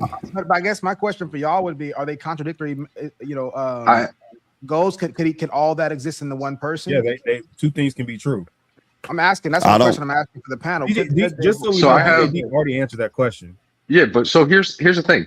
If you're, I would just go by what you're saying. You're saying that he was an agent to go do this thing, which is not really what the thing was. Right? Was not what the large majority, but there was a large body that was completely where he was meant to do. So his intention, a agent's intentions under his specific thing would be to be fraudulent, right? So that's like saying that if real quick, I just want to make sure we're asking a new question that DJ Too Deep hasn't already answered. Excuse me. Well, I'm trying to go on the agent part of what he's saying, because to me, if you're an agent, you would, if that type of agent, there's different types of agents, but the one that he would be using his terms to, this is the thing I want you to go do, but it's really not the thing that you're going to be doing, right? Are you rebutting him on? Well, yes, because I believe that type of agent, that would automatically make you a fraud. That's like saying that someone who is an assassin isn't an assassin because somebody else told them to go do it. No, real quick, Wicked. I just want to point out, and I don't know if you heard, so I'm clarifying. He already said he was a fraud to some, and he was an agent to another. So he already. That's what I'm asking. If you were asking him a new question, he's suggesting that what you're saying is he did defraud some people, and there were some other people who knew what he was up to. He's already clarified that. He's already conceded those things. Okay, so then I would ask if an assassin something that's already been. Okay, so then I would just ask this: is somebody who is an assassin not an assassin because somebody else sent them to do the job? Wicked. No, that's not what I'm saying. What I'm saying is I'm in the aware class. Everybody that's in the aware class would call him an agent. The unaware would say he's a fraud. You deceived me. I knew exactly what he was doing. So to me, he's an agent. Everybody that's aware, he's an agent. To the unaware, he's a fraud. Was there ever right? But that would still make him a fraud. No. We're gonna. Was there ever a guys. time when you didn't know what his original was there ever a time when you didn't know he was an agent? Yeah, most definitely. Okay, well, so it was for me too. So at that point in time, he was a fraud to you, and gentlemen. So that's all I'm arguing right now. Is there? Well, why are you arguing? He said he's both. That's what I'm asking. He's already conceded that he was a fraud to some, and he was to the people who didn't know he was a fraud, which is what you guys. To three different people. Not to me. I conceded. No, let me finish. But he said that we want him to say that. Let me finish. To the initiated, he wasn't a fraud.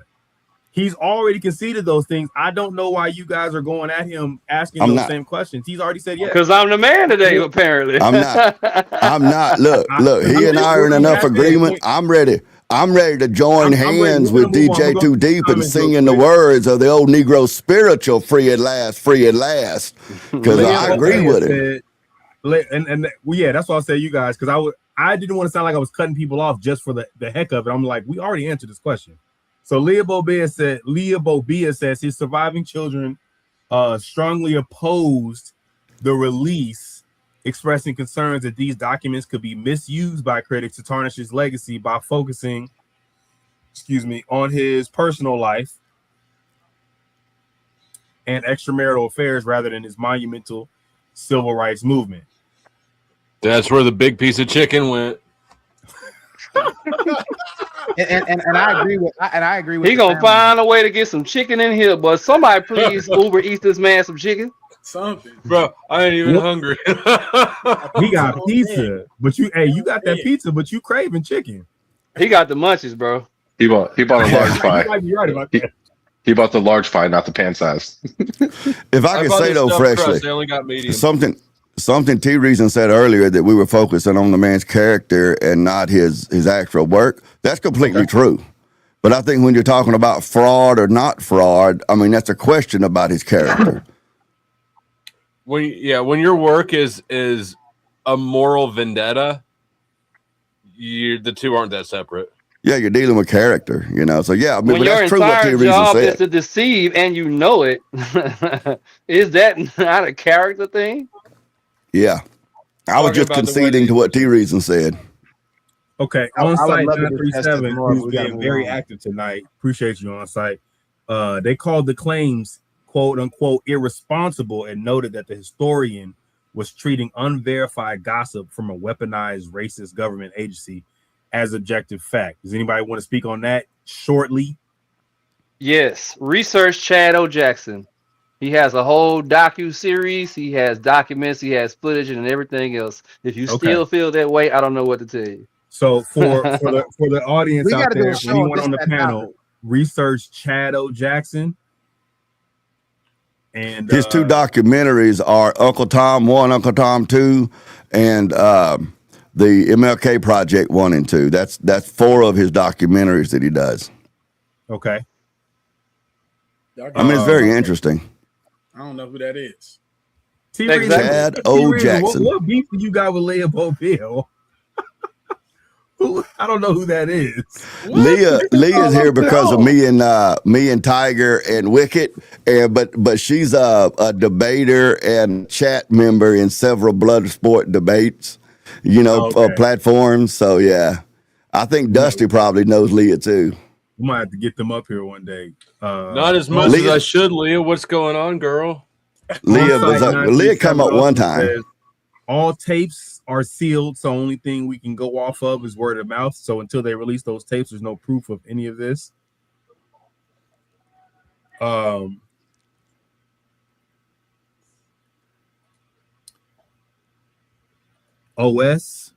on site. On site. That one. Okay, they're talking to each other. We're not gonna read those. She just mentioned God right there. We don't care what Leah's saying. Shadow Jackson. I care what you're saying, Leah. She's moving in on you. On site's moving in on your woman, Dusty. No, I'm moving on, Leah. Get out of here. All right. We're gonna move on to real quick, Vulcan. You have anything to cap it off before we move on to the next topic? No, sir. I would just say for the audience and the panel, I definitely think we should do a whole show on that. Dane and I discussed it in small part with the Shadow Jackson. I'm a fan of Shadow Jackson, by the way. Let's get him on the panel. Yeah, but I am critical of some of his extrapolations. But I'm also a fan of his, like I said. So I think we should have a show on that specifically. Yeah, that's one thing. Not to be gassing you up, Vulcan, but that's one thing. That's one thing I like about you and Freshly and Enos is y'all can parse apart and say, I'm a fan of Shadow Jackson or whoever. I don't agree with everything. I think he does this wrong, but I'm still a fan. That's one thing I enjoy about the panel is it's not all or nothing. He says, but he has a pretty God, glaze harder, Dane. Jesus. It's definitely something that's worth like the 9/11 truthers. God, that say the 9/11. Have a little decency.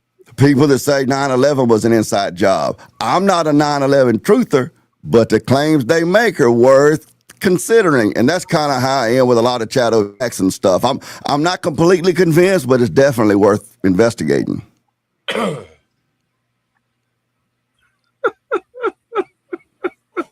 It's all glazed, no donut. Yo, Leah is on y'all's top tonight. I mean, Leah, that's all I wanted from you. That's all I wanted to hear. Hit me up, Powder Dusty on YouTube. Oh my gosh! All right, if you want to smell stale bread and cat litter, Leah, hit him up. If you want to wear a T-shirt home on the Walk of Shame, metaphysically, Vulcan Soapbox is not just a place for intellect; it's also a place for newfound love. Looks like Wicked's already lost, or what looks like Wicked already lost his T-shirt to someone walking shame. Yeah. All right, that was the most retarded thing you've said in a while. Bull fucking shit. At least I didn't say anything gay like Dane's been doing all night. All right, here we go, gentlemen.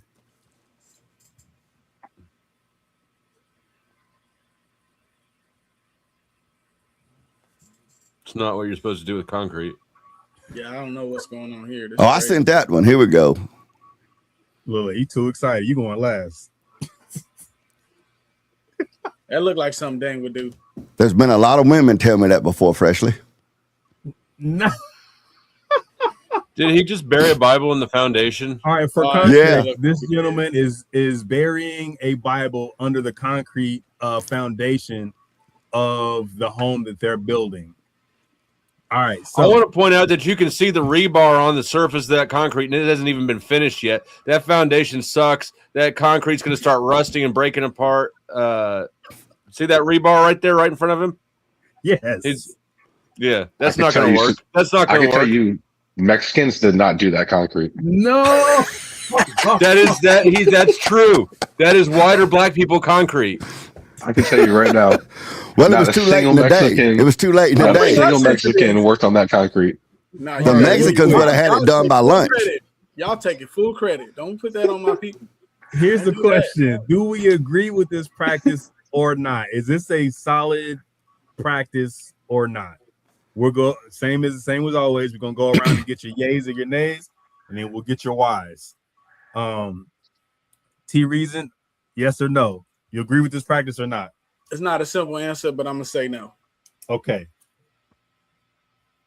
Let's go. Wicked Dreams. Just clarify, or is it the practice of doing that concrete job or putting the Bible inside? Everything we saw in the foundation. That floated rebar up there. Putting the Bible in the foundation. Because if it was the concrete job, I do not accept that at all.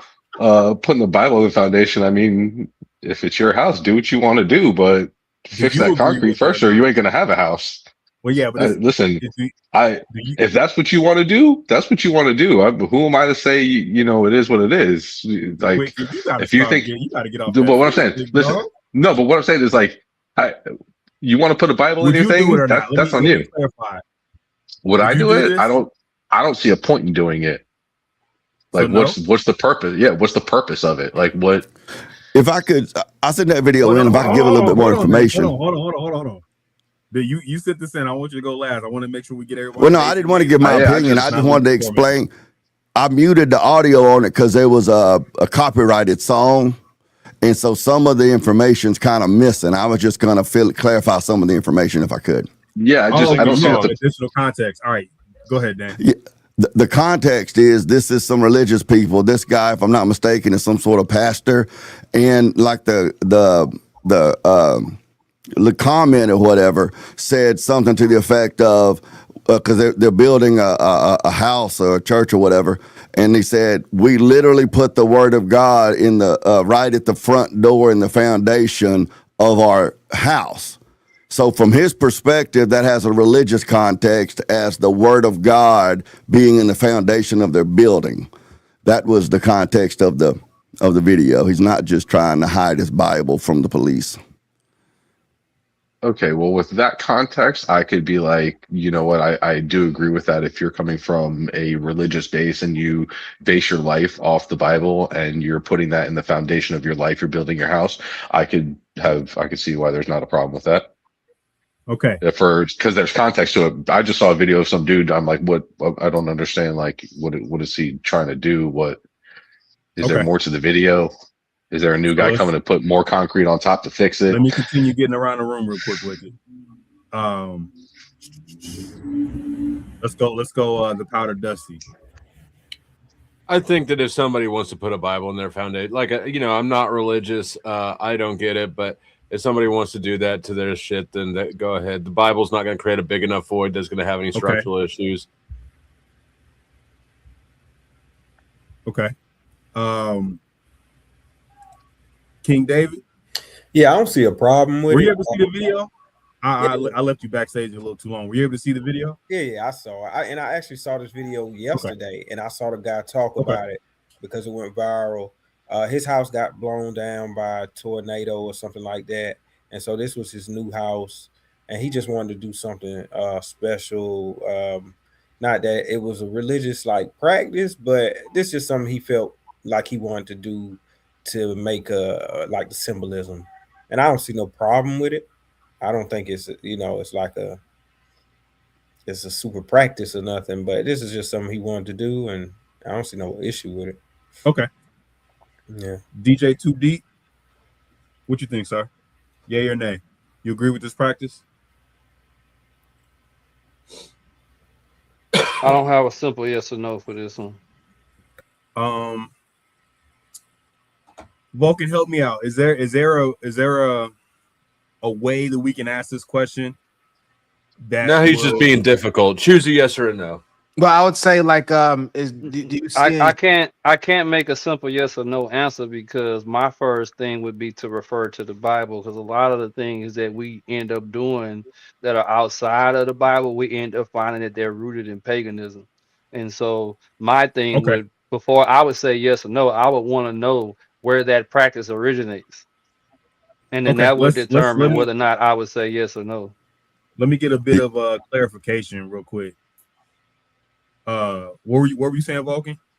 I was gonna say I'll answer the question really quick and maybe this will help out with it. I was gonna say if he's doing it for any type of spiritual significance, I would consider it paganism. Okay, so you kind of are. Yeah, if he's just doing it because he wants to do it, then that's fine. If he's not giving any type of spiritual significance to it, then I'd say he can do what he wants to do with it. But he's giving any kind of spiritual significance to it, then I would say that's paganism or it's witchcraft. Okay, so I'm turn the Bible into a charm. So in the confines of spirituality, him bearing a Bible in his foundation of his new house, do we agree with that practice or not? DJ Deep, is that enough context for you? Say it one more time.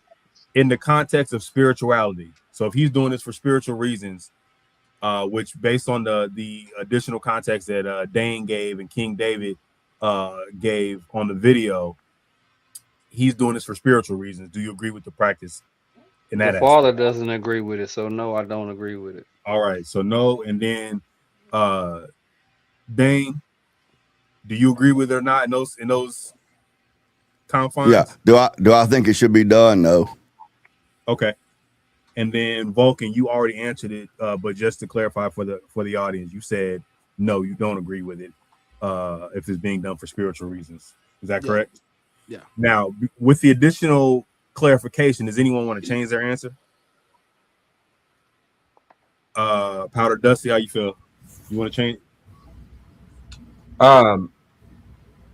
Sorry. I'm playing a dono clip on my stream, so I just have a lot of music going on. Oh, no worries. If you don't want to change it, that's fine. I just want to make sure that No, I don't want to change it. Okay. I'm so fine with it. T reasons, you want to change? I said no. Well, I don't know. I'm just making sure with the additional context. So we had some conversations after your answer. I mean, I don't per se see anything wrong with it, but I just think there's better ways to go about it if you want to try to bless your home or whatever he was trying to do. Sure. I just think there was different ways. Understood. All right, so we got no, yes, no. So we're gonna go with the yeses first. Well, King David, you want to change yours? So because you said you were one of the yeses. From my understanding, it wasn't a spiritual thing. The man just wanted to put a Bible up under the house, and so that's what I was saying. It looks symbolic. Like, I know he wanted to put a Bible up under his house, but I don't. In my mind, what I'm saying is, I don't think I got the same reasoning like Dane. Like, I don't. If he just want to put a Bible under his house, just like as a symbol, like, it's cool, but I don't think it gives any extra additional spiritual powers to the house. You know what I mean? Like, oh, I got a Bible up under this house. Like, I don't think it do. It's not gonna do that. I think we think that. I think the question is, do we agree with the practice or not, based on if he thinks it is. So if he thinks it is going to add some additional mojo to it, do we agree with him doing it? No, like if he think it's gonna add additional mojo, then I ain't with it, because I ain't with mojo. Mojo in itself is paganism. Come on. All right, you know what? That's my fault, because we are on the Vulcan Soapbox. My apologies. Yeah. I use mojo as a colloquialism, and I wasn't being as specific as I needed to be. I'm gonna go DJ 2 Deep, because you had a thread that you were pulling a little bit earlier. In 90 seconds or less, can you go into why you said no? The Father is very specific about how he wants everything done when it's in his regard, and anything outside of that is man doing what they want to do, and that's exactly the majority of the problem with the world. Is they want to worship the Father how they want to worship, instead of exactly how he expressed over and over and over again throughout the book. The only issue is that, like, when you add that spiritual connotation, like, and ye shall overthrow their altars and break their pillars and burn their groves with fire, and ye shall hold down their graven images of their gods and destroy their names of them out of the place. Ye shall not do so unto the Lord your God, but unto the place which the Lord shall choose out of all your tribes to put his name there, even unto his habitation shall ye seek, and thither thou shalt come. He's a very specific and precise being. He has the exact way he wants to be dealt with, how he wants to be named and called, and everything else. And anytime we say, well, I love him, and because I love him, I can just do this, and he's going to love it because I love him. That's not what the book says. Okay. Does anyone have a rebuttal to that? Well said, DJ 2D. Does anybody want to comment on that before I go back around the room? Well, I think DJ and we agree on the overarching question. I think we agree on that, but I think our reasoning is a little different. But just like the previous one about Dr. King, as long as he and I agree that that's bull crap, hey, I can just concede the rest of my argument because we can work together on it, you know? Okay. T reasons, you had anything you want to add? Or you want to rebuttal to anything? Well, I think God wants us to exalt him in all aspects of life. So I think that scripture is foundational to life, and it's foundational to obviously his belief. That's why he put it in his foundation. So I think it's just symbolic, and I don't think there's anything wrong with him exercising that symbolism. You know what I mean? By doing that, I wouldn't do it per se. I would have preferred. I would have liked to see him like write scriptures maybe on the wood or something like that, not actually put a Bible in concrete that's never going to be unearthed again. You know what I mean? So for me, it just was an odd choice for him to do that, but we don't know what conviction he might have had in his heart to make him feel compelled enough to do that, and then go a step further to video himself doing it. Yeah, we don't know that, but so we just want to go on what we have. But yeah, just from the outside looking in, it's just, I mean, I can't. Who am I to judge him on that aspect? You know what I mean? You know what I mean? Yeah, we're just asking what you want to do. It's just kind of hard. It's just kind of hard to. You're not saying whether he was wrong or not. We just asked, do you agree with it? Because there may not be any debate here on this thing. Does anybody believe that there's some kind of spiritual significance to him doing that? I think it's a look. Let the man have his lucky rabbit foot. Yeah. Okay. I could since T Reason and I disagree, even on the overarching question. I can respond. Huh? What was that? He was rhyming. Nothing. I didn't hear you. My bad. But anyway, here's my thing about the whole video is this. A few segments back, when I said I would prefer people to be intelligent instead of religious, that video is a perfect good example why. Okay? Because that video, there's several layers to it other than just ain't nothing wrong with him putting a book in the cement if that makes him feel good. But there is. One thing is the performativeness of it. From my perspective, if he'd have gone out there while the concrete guys screeded off that slab before they troweled it and floated it out, he said, hang on, guys, I believe this Bible is going to help bless my home and my foundation and honor God. I'm going to push the Bible down in it. And he got in his car and went home. I don't care. But it looked like there was a group of people out there. So I guess that's from his church or something. I don't know. And the King David down here said he saw another video where I guess they asked him a question, interviewed him and everything. So on top of the fact that he must believe that book has some sort of a supernatural spiritual power, which it doesn't. It's just a book. It's not some sort of demigod. So on top of that, by him going out there and putting the Bible in there with the people gathered around in the video and then posted it on social media, now what he's doing, he's presenting himself as saying, look how godly and spiritual and how much I honor God. So now you're getting into that religious pride of look how I'm the prettiest girl in the room. And then it ends up making us all look bad, and it takes the focus off of Christ and him crucified and on to us. And that's without even getting into the fact that they seem to think that book has some sort of a supernatural power. So that's what's wrong with it.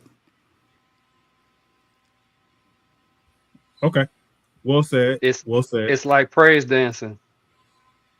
Okay. Performative, but not spiritually. Yeah. Jumping over pews, falling out on the floor. Okay. When a person is in the process of praise dancing, they are not thinking about the Father. They're thinking about, am I doing this move right? Are they going to clap? Are the people receiving what I'm doing well? They're not concerned with the Father. But would it's the same thing. But you would admit that's speculation, right? What if the house burns down? Then what's he going to say? if you ask any praise dancer if they are concerned about how what they're doing is being received, and then see what you come back with. What I'm asking, would you admit that that's speculation on your part to say that praise dancers are only thinking about how they're being perceived and not thinking about God? Would you at least admit that that's conjecture on your part? Not if I've dealt with praise dancers and have insight information on it. Have I dealt with every single praise dancer that's ever praise danced? No. Okay, so maybe a concession between that. You're not saying that every single one is like that. You're saying that there is some that do. That's the overarching energy when you're doing anything like that. If you singing in the choir, am I hitting the right note? Do I sound bad to people? Stuff like that. That's why when you go to, which I don't necessarily agree with Church of Christ, but that's why when you go to Church of Christ, the congregation is the choir. There's something wrong with thinking about whether you're hitting the right notes and stuff. Because the Father ain't worried about us hitting the right notes. He said it made a joyful noise. Oh no, He's I not don't know. Some concerned of if them we're noises up there on stage ain't all if that we're joyful. alto or soprano or any. If I we're couldn't tell if that alto or was a yes or no. soprano, say again. I couldn't tell if that was a yes or no. Ask your question again. I said, whenever you had mentioned that, you know, people singing in the choir, they're thinking about how they're hitting their pitch or whatever the case may be. I said there's something wrong with that, and I didn't hear if you said yes or no yet.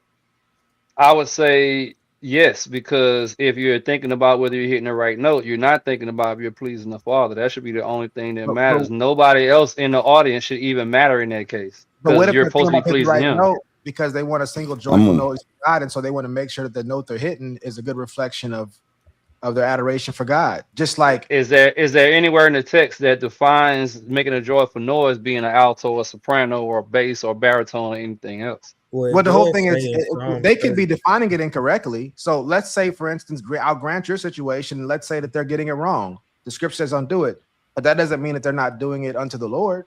They could be doing it incorrectly. If it says don't do it, then by definition, you're not doing it unto who you call the Lord. No, but we're talking about, I thought you were saying their minds. I thought you were saying that when they're doing it, they're not trying to do it for God. Somebody could be doing something wrong for God. Like their intention is to do the right thing for God, and they're doing the wrong thing. That's possible, right? The question is, how does the Father receive that? If you're doing the wrong thing that Well, you're to me, that's a different thinking, question. I mean, if they're doing the wrong thing, then the Father wouldn't receive it. You see what I'm saying? But so we would agree on that. But I'm saying when you're making the claim that when somebody's singing or whatever they're doing, they're thinking about how they sound or how their performance is, whether they're thinking about God. What I'm saying is this: they could be thinking about their performance because they want to be a good reflection upon God. You see what I'm saying? Like, you seem like you're discounting that possibility. but why does it? Where in any place do we see that the Father equates a job well done to hitting the right note on a certain song? Well, sorry, go ahead. I guess King wants to come in. No, I want you all to finish this discussion. Well, yeah. So when I'm in short, I'm saying is I'm not, because again, your question more so is dealing with, do they have the right theology when they're doing it? You see what I'm saying? I'm saying they could have the wrong theology, be doing the wrong thing, trying to do the right thing to please God is what I'm saying. I'm saying that's possible. So in which yes, case that part is possible. Yeah. So I'm saying they're trying to hit the right note. Like, dang, I don't want to be a poor reflection of God. I'm not missing up, because obviously any craft that you do, whether it's playing basketball, whether it's singing, you know, when you're doing your work, you're disciplined in that field. Like if I'm trying to do this for God, I want to make sure I'm doing the best that I can. So I'm practicing. I'm doing everything I can so I can be diligent as possible, so I can be a good reflection. A lot of the problems that people have is with the Bible is they make him say things that are not said. It's like he didn't equate making a joyful noise to hitting a certain precision note at a certain time. He said make a joyful noise. We're making it the definition that, oh, you're an alto and you need to be in D major. We're making it that. He didn't say that. Yeah, that part right there, I don't have any contention with. Not saying I agree or disagree. I'm just talking about the fact that if we say when somebody's doing these things and are thinking about their performance and how well they're performing, saying that means they're not thinking about God, I'm saying that part is where I'm disagreeing. Now, whether this is autism masquerading as intelligence again. Go ahead, Powder Dusty. What do you got from that? I just think that I don't know. It just feels like we're way off in the weeds here of something that doesn't matter. No, I think this does matter because of what the Father is a Father of precision. So everything matters. The Father is a Father of precision. If not, your toenails will be growing out of your forehead. I think the Father is a Father of precision. I don't know if you've seen, there are people who have toenails growing out of their foreheads. There's a lot of birth defects. There's a lot of slop in the world. I like to give Vulcan the floor back so he can finish asking DJ Deep his question, because he hasn't gotten an answer yet. Vulcan, could you continue, please? Yeah, I was just stating that, you know, like, so DJ Deep, whether or not somebody is doing the right thing theologically, which I can agree that they could be doing the wrong thing. They could think that they're doing something to honor God when they're really not. But I'm saying that doesn't mean that they're in their heart, their intent wasn't to be honoring and pleasing to God in that situation. And would you agree or disagree with that point? I agree that the definition of making a joyful noise is not a precise note at a precise time. That is He didn't say that our though, DJ. That's not what he's at. That's not what he's asking. You agreeing with a point that you made, which is fine. Volk is asking if you agree with what he said. Say it again. So yeah, what I'm saying is that you made the point that people are in choirs or whatever doing certain things, and they're not focused on God. You know, they're focused on their pitch and how well their performance is. Mm-hmm. And I'm saying that it's very possible, especially people who want to be pleasing to the Lord, people that do different things, whether it's somebody who does public debates on lectures like what you're doing here. My assumption is when you're on here, you're trying to articulate yourself as well as you can so that you don't bring reproach upon the name of the Lord. I'm assuming that you're doing your best to present yourself the best way you can so that your good works aren't evil spoken of, or you're not not misleading people or whatever the case may be. An artist might do the same thing if they're doing it for the Lord, even if what they're doing is in fact something they shouldn't be doing and they're just unaware of it.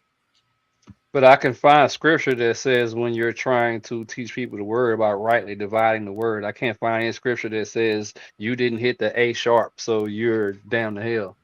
I've never heard nobody say you didn't hit A sharp, so you damn to hell. Yeah, exactly. Where is that sentiment? So no, but why? Nobody did. Who on this panel suggested that? I'm saying that because if I'm like, for example, talking about the Bible and the things that I know to be true in the Bible, I am doing what is defined in the Bible as rightly dividing the word. There is no space in the Bible where it says if you don't hit this precise note at this precise time, then you are not making a joyful noise. Okay, so I disagree because there's Psalms 33:3 that says, "Sing unto him a new song, play skillfully with a loud noise."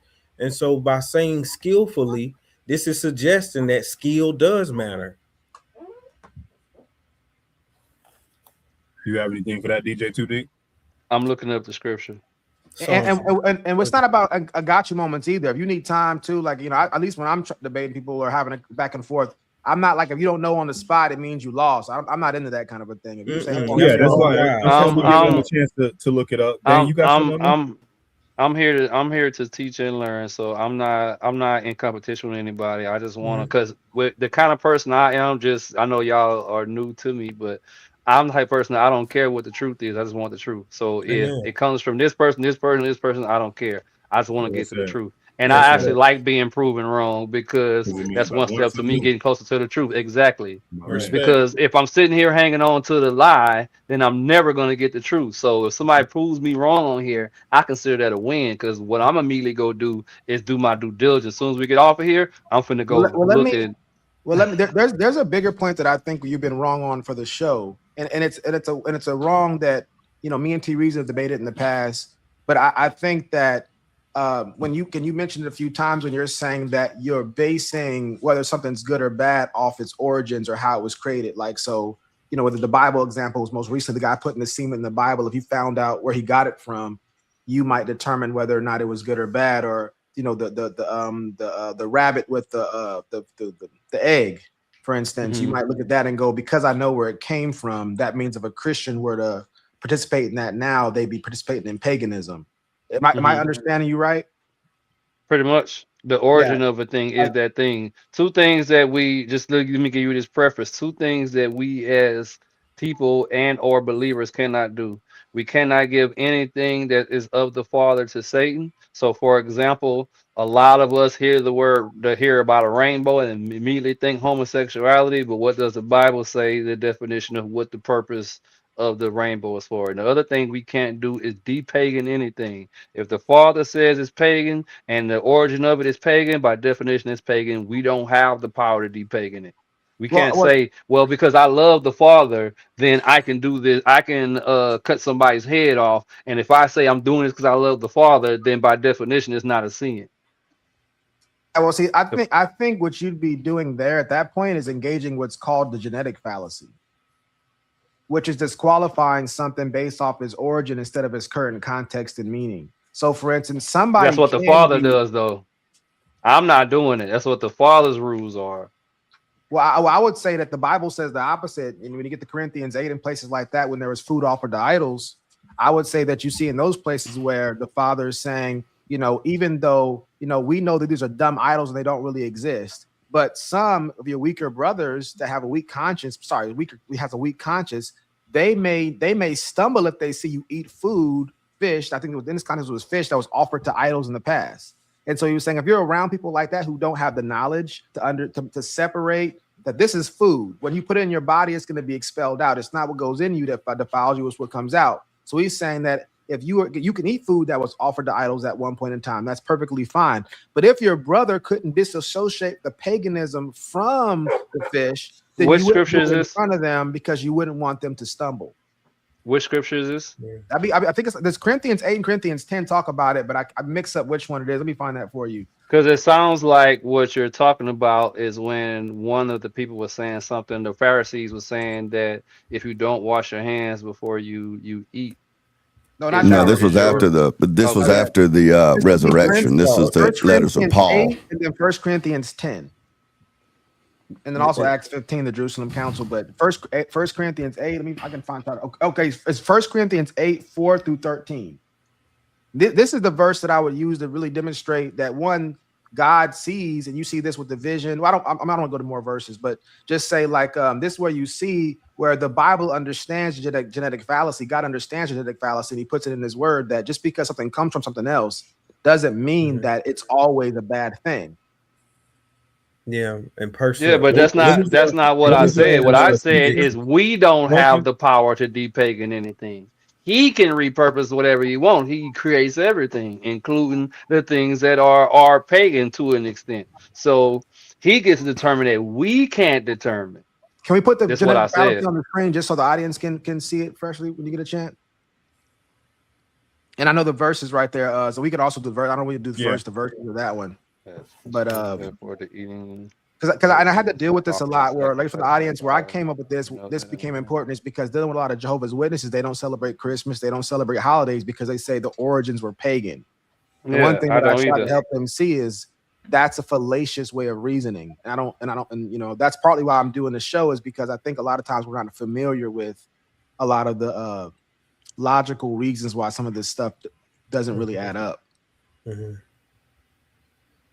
Yeah, we disagree on that note. Can you? I don't do any of. Can you read that? I can't Mm-hmm. see it. I can't see it. It's the writing's too small. But can you read that, or if you can read it, can you read it? Or? It is small. The genetic fallacy, also known as a fallacy of genetic fallacy of origins or fallacy of virtue, is a fallacy. Is a fallacy of irrelevance in which arguments or information are dismissed or validated based solely on their source or origin rather than their content. In other words, a claim is ignored or given credibility based on its source. Where did it go? Rather than the claim itself. Quit messing with it, man. I'm 55 years old next Saturday, so I can't follow it if you go keep moving it, man. I'm trying to let everybody. You keep moving it around, man. You get me confused. Anyway, the fallacy therefore fails to assess the claim on its merit. The first criterion of a good argument is that the premises must have bearing on the truth or falsity of the claim in question. Genetic accounts of an issue may be true and may help illuminate the reasons why the issue has assumed its present form, but they are not conclusive in determining its merits. According to that, it's okay for a pastor to take drug money to rebuild his church. Sure, why wouldn't it be? The money don't know where it came from, right? Well, I mean, why would? But what would be wrong with that, though? What would be wrong with it, though? What the thing is, like right now, are you saying you're taking filthy lucre to try to? Say again. I just want to make sure I'm clarifying. Are you saying you disagree with the genetic fallacy, or you're saying? I don't think that's applicable everywhere. I think it has limits to where you can apply it, and especially who gets to decide where those limits are, though? The Father. Who gets to decide the will of the Father then? So the Father. Can we look at First Corinthians? But how do we know what the will of the Father is, though? The Word. What's the word? Idolatry. That's idolatry. In At what the point Bible, do you guys recognize that you're idolizing a book and falling into idolatry? You see, that's I'm that's not part of my idolizing the issue with book. putting it in the They're cement saying there. that It's idolatry. It's I'm idolatrous. not idolizing the book. I'm not even idolizing the message in the book. I idolize the person that created the message in the first place. But you said the word The book is decides. just our yeah, because it does. The book doesn't have a brain to decide anything. The book doesn't have a will is will. in the Father's will is in the word. But how do you know what his will is that's in the word? By reading the word. But how do you know your interpretation of that word is true and not just your preferences? Getting somewhere. Go ahead, I'm listening. Two people was talking. Go ahead, Dan. I'm just the point I'm getting at is that us Protestants, I'm a Protestant myself for now. Us Protestants, we believe in the solas, and one of those is sola scriptura, which means that if it ain't in the Bible, I don't believe it, or it's in the Bible, I believe it, that settles it. Okay, I get it, and there's some merit to that. But the idea that the Word of God is the printed book that's printed out, and that somehow or another has some sort of a will, or that is the absolute framing square for what's true or untrue, that borders on or dives off neck deep in idolatry, because it's to say that book, those words that I read, that somehow or another has a will or has power to discern truth, and it doesn't. We have to read those words, and then we draw a conclusion. We draw a conclusion. And so that's why I ask, how do you know your conclusion is true? I said the word. I didn't say a book, I said the word. And I asked you, what was the word? Is the book not the word in physical form?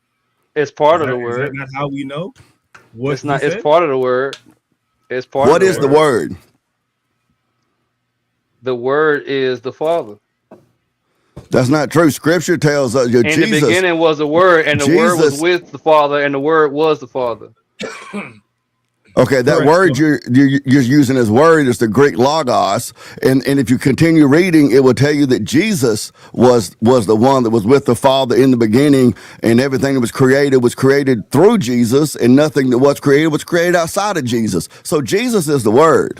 So we come back to, how do you know that your understanding of the will of the Father is actually true outside of your own preferences?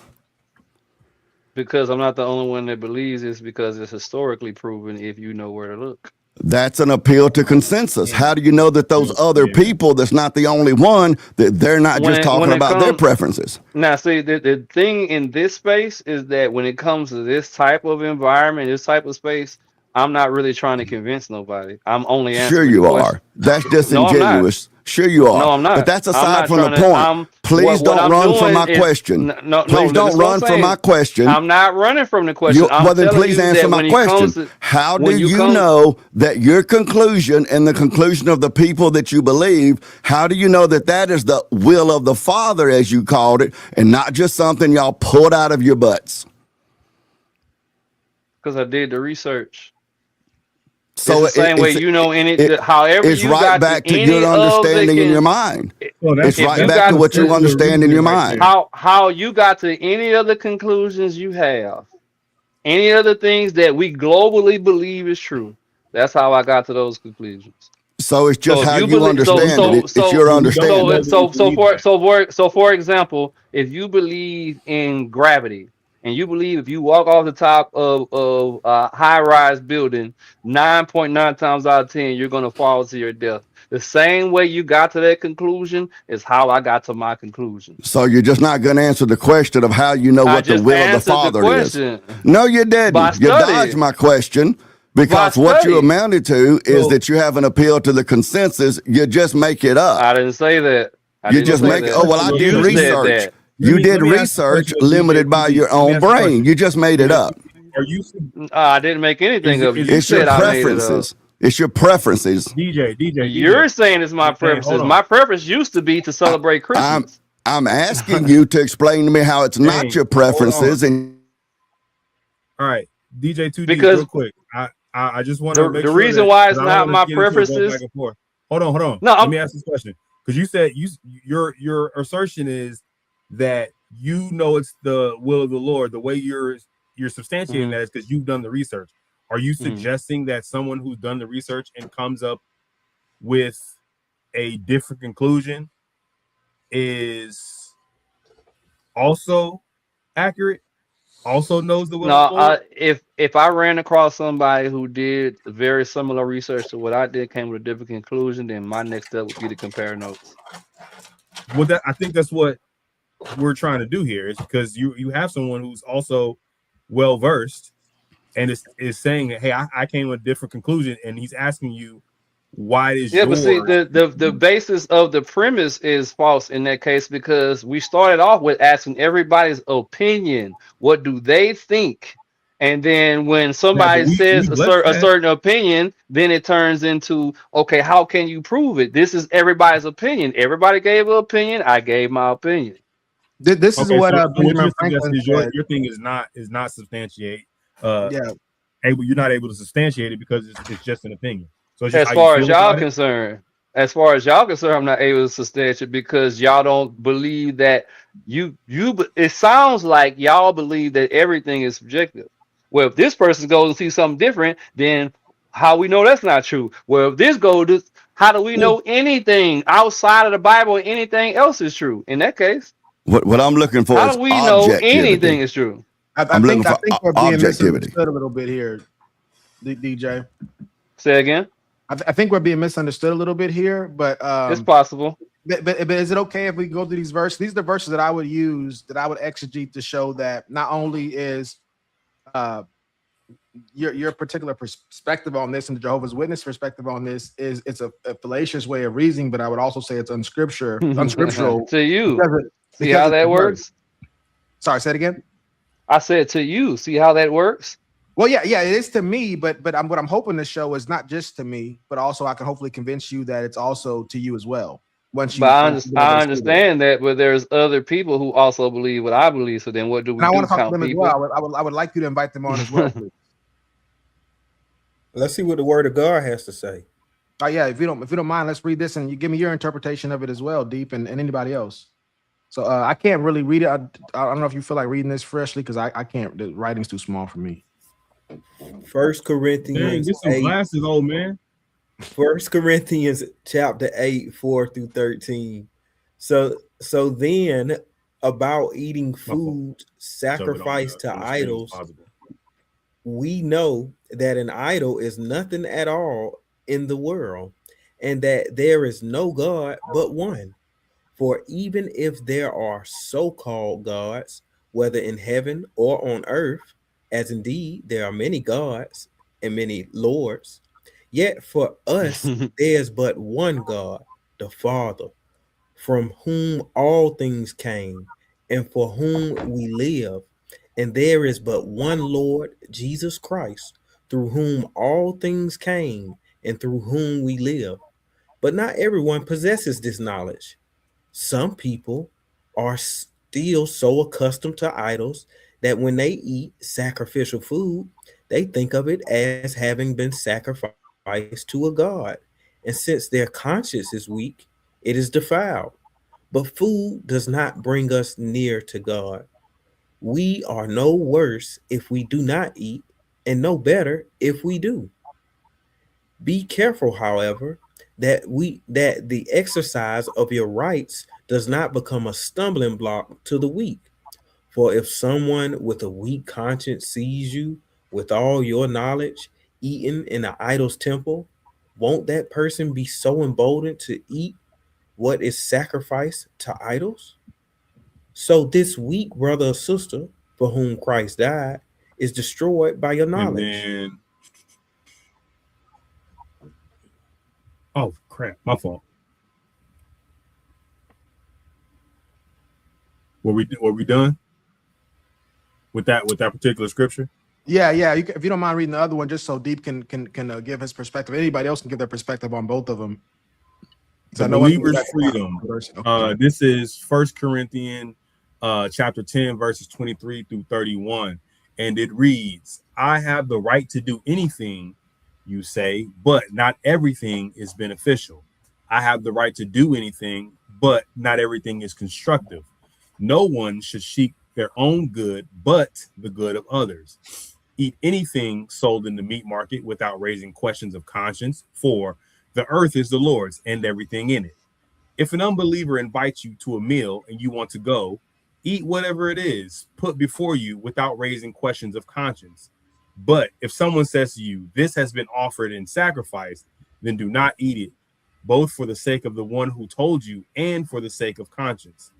I am referring to the other person's conscience, not yours. For why is my freedom being judged by others' conscience? If I take part in the meal with thankfulness, why am I denounced because of something I thank God for? So, whether you eat or drink or whatever you do, do it all for the glory of God. And just to quickly kind of give my interpretation of that, and I'll be short so I can hear everybody's breakdown of it, is, you can change out, that says that, all the earth and is the Lord and the fullness thereof. So whether it's the food or it's a rabbit and an egg, all those things come from God. You brought up a really good point earlier, Deep, when you showed the rainbow. The rainbow comes from God. So just because somebody else wants to use it for whatever purpose they want to use it, doesn't change that it's from God. And so I would say in the same way, whether somebody tries to offer some food to an idol, a rabbit to an idol, an egg to an idol, they try to get Saturnalia and Ishtar and all these things from an idol, all those things, not the actual act of worshiping a demon or worshiping a false idol. That part is pagan. You can't do that. But all the things that are used within that, the egg, the fish in the scripture here, or whatever it is, those things belong to the Lord. And so, yes, I won't, if I was around you, and I wouldn't do the rabbit and egg thing if that would offend you, or that might cause you to stumble. Not saying it would, but if it did, I wouldn't do that around you. But the verse is saying, if you have that knowledge, you recognize that stuff's not real anyway. And so that I'll those things are both specific situations, and in both cases, this is the Father deciding what should be done. This is not us deciding, which is what I said in the first place. The Father gets to decide what is pagan and what's not pagan. So if something was considered pagan by, let's say, the Pharisees, for example, and the Father, Son say that's not the case, then he is the end all be all. My original statement in the first place is that we do not have the power. That's my whole. It ain't that it can't happen, is that we cannot decide that. In these situations, you're both reading, the Father is deciding. They are not deciding. When you read what the Father says, thou shalt not do so unto the Lord thy God, for every abomination to the Lord which he hateth have they done unto their gods, for even their sons and their daughters they have burnt in the fire to their gods.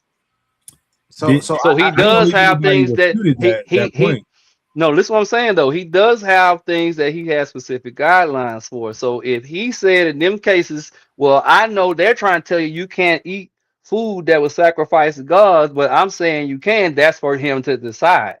Where in there does it say that it's okay for that man to do what he's doing? See, in them both situations, he didn't say in general, if you love me and you're doing this because you want to honor me and you want to create symbolism, you can go ahead and do it. It says in this specific situation, they said this, but I'm telling you this. In the other place, specific situation, they said, for example, you can't eat this. I'm saying it's okay for you to eat. Those are specific. They're not general. So show me the scripture that says it's okay to bury the word or bury the Bible, and then I'll agree with you.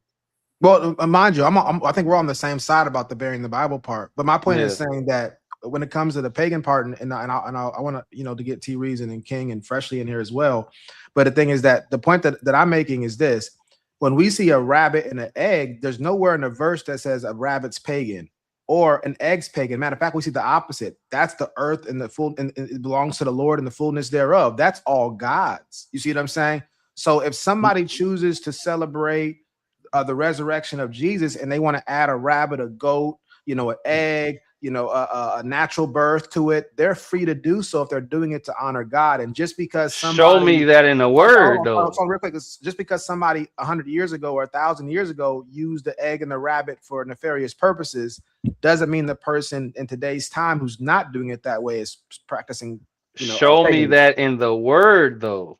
Well, I'm saying the word. What you just showed me is specific situations. You're saying in general, if I'm doing it for a good reason, it's okay for me to do. No. What I'm saying is this: there's nowhere in the word where it says a rabbit and an egg is pagan. So God never said it was pagan. So if one of us comes and tells somebody that rabbit and that egg at that Easter is pagan, that's not God saying that. That's them saying it. So I'm agreeing with you. I'm just saying that you got to take what you're saying. He said in the scripture, there's a separate part where he talks about they bake cakes to the Queen of Heaven. All of that has to do with Easter. Well, no, the practice of Ishtar itself, all of these things. So for example, the egg in itself, just off to itself and not attached to nothing else, is not pagan. The rabbit in itself, not attached to nothing else, off to itself, is not pagan. The fact that you use these specific things at this specific time, at this specific way, is what makes something a ritual. And that is the issue. So the egg itself, you eating an egg, you're not necessarily going to get struck down. You deciding I'm going to do an Easter egg hunt on this day called Easter, when the original word is Ishtar, and it was a fertility festival, and all pagan belief systems believe in rabbits. And the reason why we even entertain it in this in the first place is a word called syncretism. Is a marrying of different belief systems. When the Father says we cannot add or take away, syncretism by definition is adding. If you look up the word syncretism, it's putting two different belief systems together to make another one. Yeah. I want to let you finish what you were saying, but I also want to go back to what you were just mentioning. Mm-hmm. You said they were baking cakes or preparing cakes to the god. For the queen of heaven. To the queen of heaven. If somebody is doing that, if somebody's that's drinking Ishtar. Because it says we should eat and drink to the glory of God, right? So we do that. If somebody's drinking and eating and drinking to the glory of Zeus, that's paganism. Somebody's, building an idol for a pagan. I would agree. I'm standing with you, brother, and saying, yeah, that's paganism. But if you don't see that person, if you don't know that person is so I see Dane trying to come back in. If you don't see that person actually